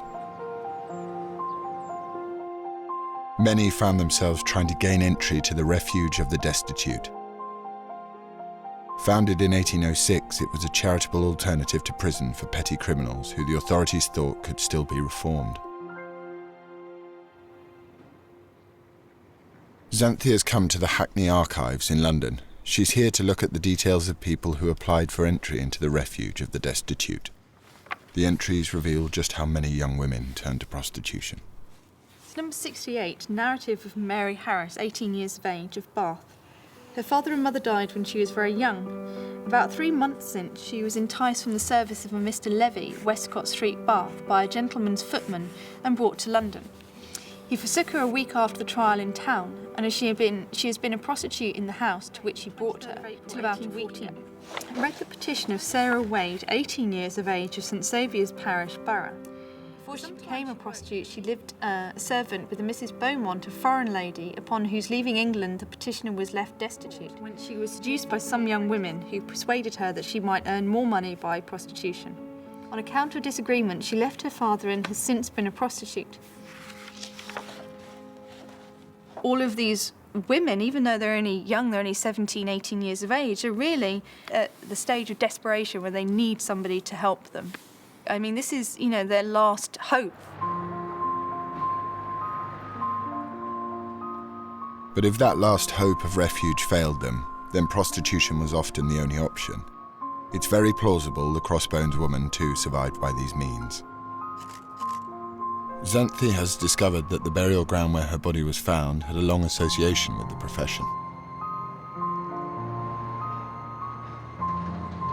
In the medieval period, the area around the burial ground was owned by the Bishop of Winchester. He licensed prostitutes who became known as Winchester geese. When they died, they were buried at Crossbones. To this day, people tie names of so-called single women known to have been buried in the area to the gates. It has become a shrine to their memory.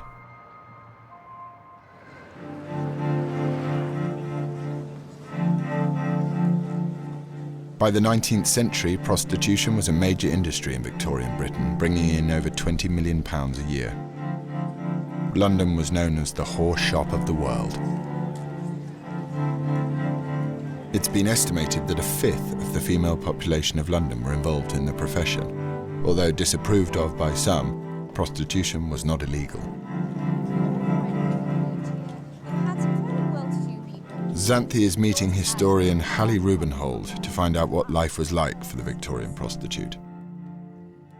Women's work is so poorly paid, you can never support yourself and maybe your 6 children.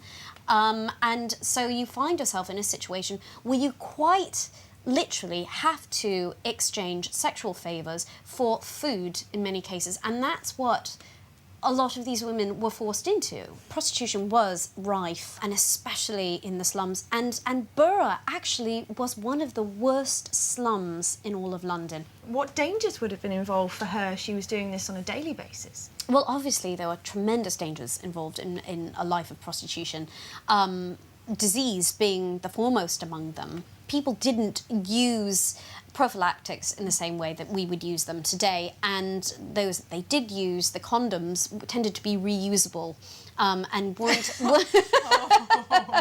weren't always the cleanest things. You would wash it and reuse it, and they weren't always the most effective things either. So taking what we know about the woman where she was buried, a particular female we've been looking at, we know from the skeleton that she had syphilis.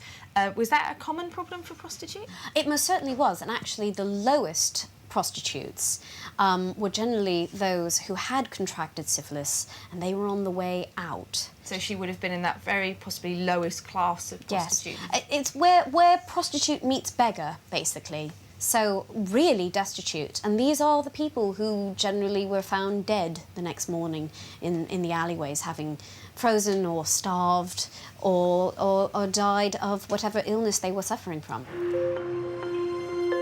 Sadly, the evidence for our young woman having been one of these lower-class prostitutes is growing. She was ravaged with syphilis, presumably through repeated sexual contact, and her body was discovered in a burial ground with a long association with prostitutes.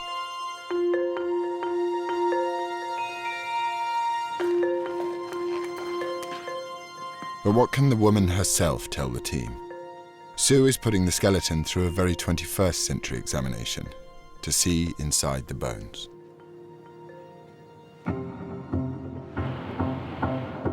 This CT scanner can create a three-dimensional X-ray image of the skeleton. This allows Sue to look for signs of trauma or illness not visible to the naked eye.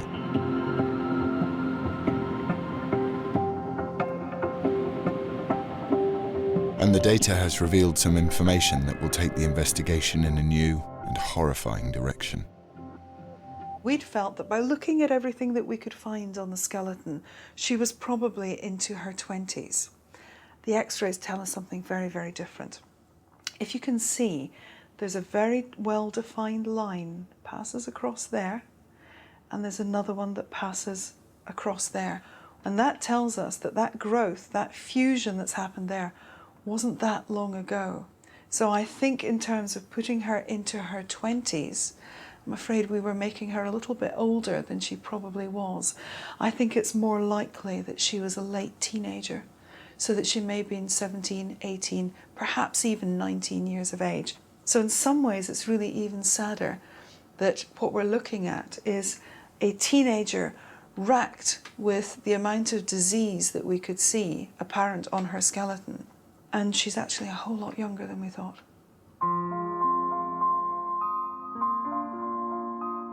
It means that if she was suffering from advanced tertiary syphilis, which often takes years to develop, that she was probably infected as a child.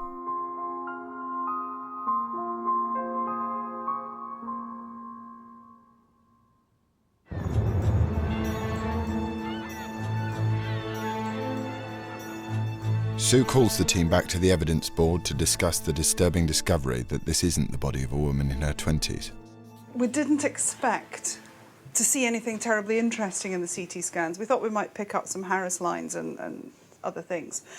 But what we did pick up is something that's likely to change what we thought was the original age for the young lady. So I think we need to bring her down into a teenager. Ooh. Is the truth. So if you think that we're looking at a teenager, maybe even 15 or 16 years of age, and you're saying that the level of disturbance that we're seeing physically in relation to her could be anything that's 3 to 10 years in the making, then you take 3 years off that, you're in 13. Don't take 10 off. 10 years off that. No, don't do Why not that. take 10 years off it? Have you any idea on a daily basis how many cases we work on paedophiles? So that, you know, men, I'm afraid, will find children and teenagers sexually attractive. What's really tragic is you're talking about a first infection that was certainly at a very young, just even possibly even pre-teen, but early teens.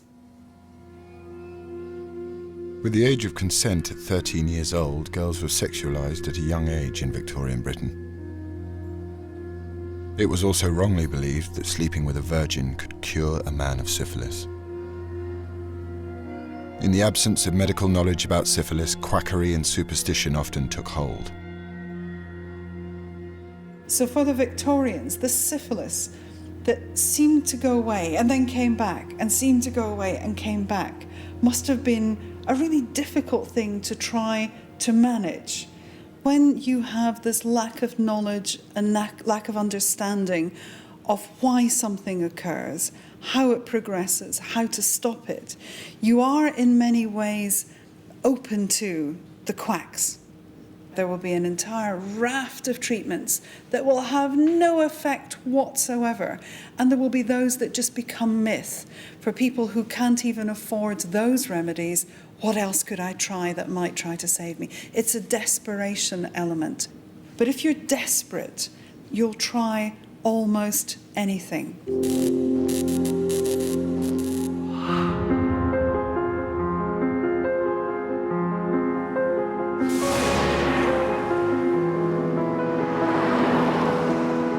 Xanthia's returned to London to discover how the Victorians tried to cope with a disease that was so little understood. At the Science Museum, she's meeting Julie Peakman, who has researched Victorian treatments for syphilis. So what we've got here are some of the treatment bottles. That looks like a lotion or a cream which might have been applied to the skin. Right. And there are also treatments which can be ingested. So this is a mercury-based treatment. Now, I'm looking at this vial here and it says mercurial cream, poison. So this is obviously a very poisonous treatment. It was a poison, but mercury was thought to be the best cure for syphilis. Mercury was believed to help expel syphilis from the body, but the hideous side effects were well known, as illustrated in this Victorian cartoon. On the left-hand side here, we have a man who's purging and being sick into the bowl, and that was one of the symptoms of mercury because it was a poison. Yeah. Spitting and salivation was very important. One of the effects was balding. As you can see, this man in the chair here having his head attended to by one of the hospital interns. Would you lose your hair in patches or would you lose it all over? It'd drop off rather like with chemotherapy now. As the toxin starts to work, it would start to fall out. So, because I think you'd lose patches through the syphilitic change, wouldn't you? Because you've got the pustules on your head, but then the mercury would cause you just to about lose finish you off, yes. all your hair. All right, OK. And as you can see to the right here, this man's having his teeth seen to, and that was another problem, that the teeth fell out. Not only did the mercury do nasty things to you, it was also expensive. So if you were poor and suffering from syphilis in Victorian London, you had little choice but to throw yourself on the mercy of charitable hospitals, some of which had wards for the condition. Only one, the Lock Hospital, was dedicated to treating venereal disease, but getting in was no easy matter. She would have had to plead her case to access that hospital. She would. You had to go through the governors to be accepted, and they would have had to vet her and see her as a person that they would have wanted to support. But even if our woman had managed to gain access to mercury treatment, would it have had any positive effect?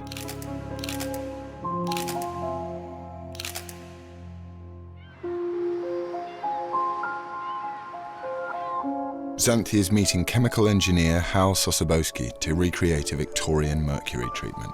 We're going to start making an ointment now, an old-fashioned anti-syphilitic ointment, using a recipe from this pharmacopoeia, British pharmacopoeia. This is the 1869 version. This is unguentum hydrargyrum subchloride. That's the ointment of liquid silver, the subchloride thereof. There's only got 2 ingredients. It has. It's got the active ingredient, which is the mercury chloride, and the lard, which is the dispersant. Yeah. This is mercury 2 chloride. This is used to be called corrosive sublimate. And the reason this is so toxic is it's got mercury ions in it rather than elemental mercury. And mercury ions are A, very soluble in water, and B, are just the right form to do damage to cells by damaging the enzymes. And you just need to make sure we don't breathe any of this in, because this really is hideously toxic. Not healthy at all. So as you can see, there's the 2 parts of the ointment. So this would be sort of what you'd be given by the apothecary, the chemist of the day, the pharmacist, and that would be spread on the pustules So if I rub this onto my skin regularly as a treatment, what would the effects be? Well, you couldn't have designed a better way of getting mercury into the body in its worst possible form. And what would happen is the patient would be absorbing mercury into the bloodstream effectively, and therefore they would get the bleeding gums, the irritability, the amnesia, perhaps the depression, all associated with mercury poisoning. So this is a really bad idea? Incredibly bad. OK. If we were in Victorian England now, this would be one of the treatment for syphilis then. But did mercury have any medicinal value at all? Well, there was some evidence in stage 3 syphilis. It was spiricidal, i.e. it would kill the bacterium that causes syphilis. By that point, you'd certainly reached the point of no return. Right. And because there was no penicillin at that time, once you got it, you got it. So all it did was slow down. There's no cure for syphilis. Right, so there we are. Nice. Although mercury couldn't cure advanced syphilis, it could have given the sufferer like our woman some relief. It may seem ridiculous that people would have inhaled mercury or rubbed it on their lesions or taken it as a pill, but it could be argued that we use treatments that are equally as damaging now. If you think of chemotherapy, we know it has beneficial effects, obviously, but the harmful effects are clear to see.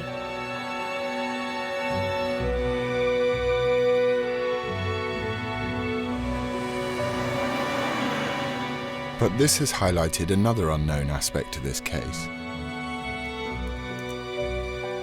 Xanthi still doesn't know whether or not our woman ever received any medical treatment for a disease that she clearly lived with for some time.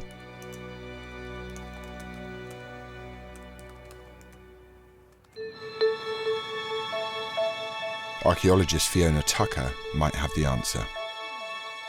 Fiona has been analysing skeletons from the Victorian era for traces of the mercury treatment. One of the skeletons in her study is the Crossbones Woman, and the amount of mercury in our woman's bones is significant. In your opinion, did she show signs of having mercury treatment and poisoning in her skeleton? On the ICP-MS test, which measures the elemental makeup of her bones, we found 7.33 parts per million of mercury, which is substantially higher than both modern levels, where you expect about 0.05 parts per million, because we don't come into contact with mercury much in everyday life anymore, and other individuals from her period who I looked at who had 1 to 1.5 parts per million, which I think in an age where mercury was much more prevalent would be a reasonable amount to find. Her raised level suggests she came into contact with a lot more mercury during her life. Is there anything here that indicates that she was having mercury treatment from the actual bones? The thing it seems to have affected most often is the teeth. That's something we have from historical sources, that mercury weakens teeth and can make them fall out. And she does have particularly poor teeth for her age in terms of tooth loss and dental care. I think this girl had it a long time and it was very serious, but she was living with it. The pattern of healing suggests that she was living with it for a long time, and I think it's unlikely that it killed her. Despite her poor background and advanced stage of syphilis, it appears our woman did manage to access mercury treatment. Her bones also show signs of healing. I've got a slightly more optimistic impression of the kind of society in which our young woman would have been living in. I mean, she had syphilis, it is a debilitating disease, but she had managed to access some treatment. Obviously, there was no cure, but certainly I'm fairly sure now that she didn't die of syphilis.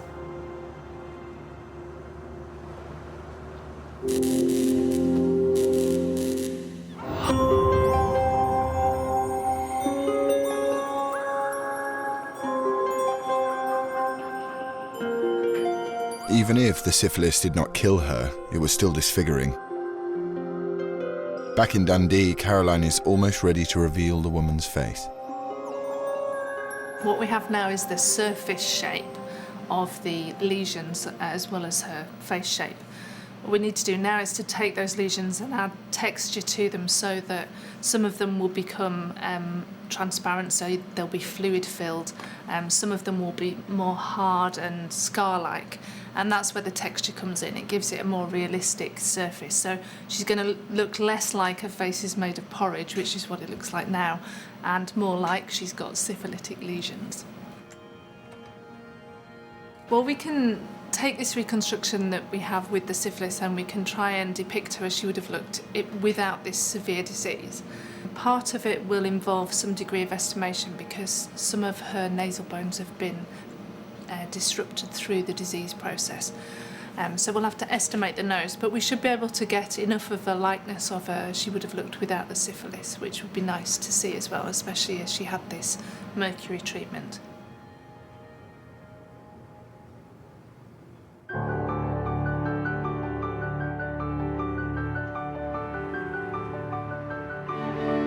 Xanthi has one last crucial job to do in London, at the Metropolitan Archive.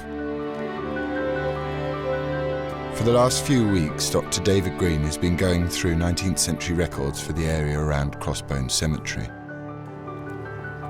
He's been cross-referencing burial records and hospital records, trying to find the names of people with similar stories to the Crossbones Woman. David has focused his research on the last 3 years of the Crossbones Cemetery, from 1851 to 1853, because the skeleton was found near the surface.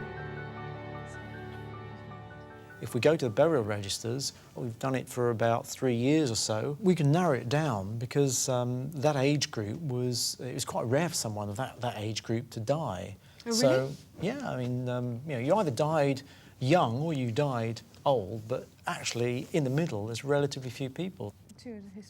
David has narrowed down his research to a few names, but one of them stands out. So here we have the Dead Book. Yeah. The burial registers of St Thomas's Hospital in Southwark. It's a charity hospital. It takes a lot of poor patients. Right. And if she died in hospital, then it may be that she's in here. Oh, okay. We went and looked at the ages of people who died, and here we have this woman called Elizabeth Mitchell. She's 19. age 19. The date she was admitted, 5th of August of 1851. The date that she died, 15th of August. She only lasted 10 days there.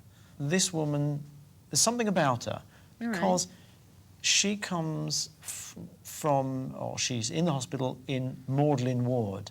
That was a ward for women with venereal disease. Oh, okay. Oh, right. Okay. So, and on the right-hand side is a column marked medical remarks, cause of death. Oh, right. These are scrawled in, so doctor's handwriting doesn't change. Typical doctor's handwriting. Yeah, absolutely. But it looks like it says, ask the physician.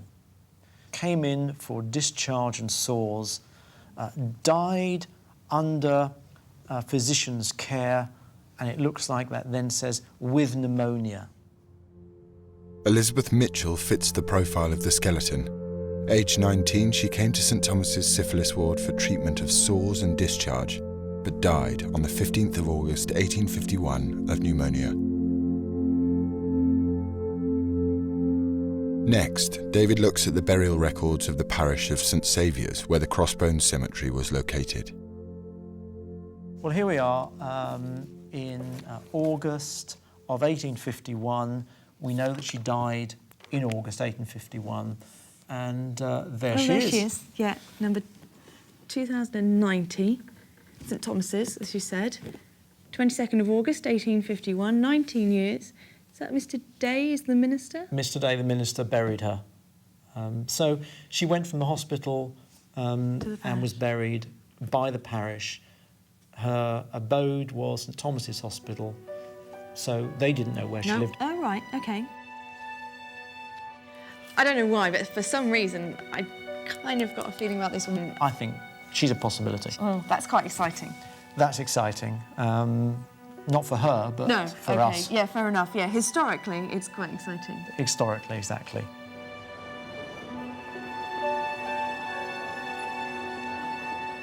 Xanthi heads back to Dundee. The investigation of the Crossbones Woman is nearing its end.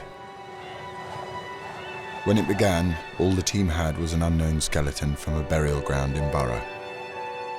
But a combination of historical and forensic analysis of the bones has brought the case to its conclusion.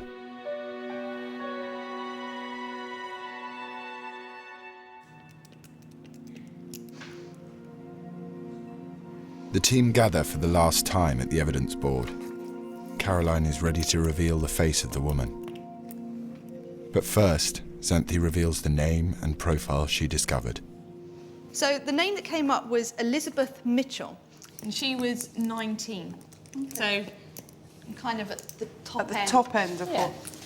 19's not an issue. It's at the top end of a possibility. She was admitted to Magdalen ward, which is known as the foul ward. So anywhere where the venereal disease Known as is the what? foul ward. In St Thomas's Hospital, which is why we have records that. I know it very well. I used to work there. Okay.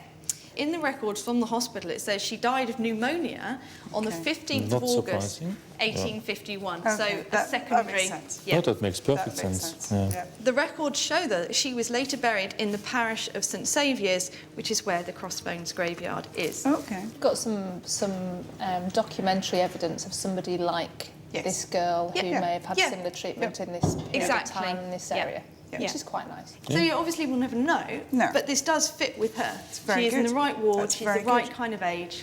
Excellent, well done. I was really impressed. Well done. With the historical research complete, it's now time for Caroline to reveal the final piece of evidence. We've done two here. So first of all, we've got the reconstruction that's done with the disease, so showing the signs of syphilis. Ooh. The face shows how the young woman would have been horribly disfigured by sores associated with the disease. So the position of these lesions is based on the position on the skull, that you can see. There was some destruction to her nasal bones at the top, but not at the base of the aperture. So we've got a loss of shape of the nose a little bit here with these lesions, but you can still see the overall structure. So that is pretty horrendous, isn't it? Yeah, and it's quite extensive, isn't it? It covers quite a lot of the surface of her face. Some of them are fluid-filled, and I'm guessing if she's getting discharged. Yeah. Okay. Presumably, there's a bad smell element to this as well. Well, I would have thought so. This is an infection. At the end of the day, you can't hide any form of a disfigurement really that occurs on face. There's no escaping your portrayal to the world that you're carrying this disease. No. Yeah. So it would have been quite obvious that she was suffering. Then what we decided we were going to do was to try and depict her without the syphilis. Okay. Because it would be useful for us, I think, in terms of seeing her as an individual, to see her facial appearance without this awful disease which had such an effect on her physical appearance. And if she'd had access to penicillin and such things, she could technically have been cured from it. Or never been affected. Absolutely. Affected in the first place.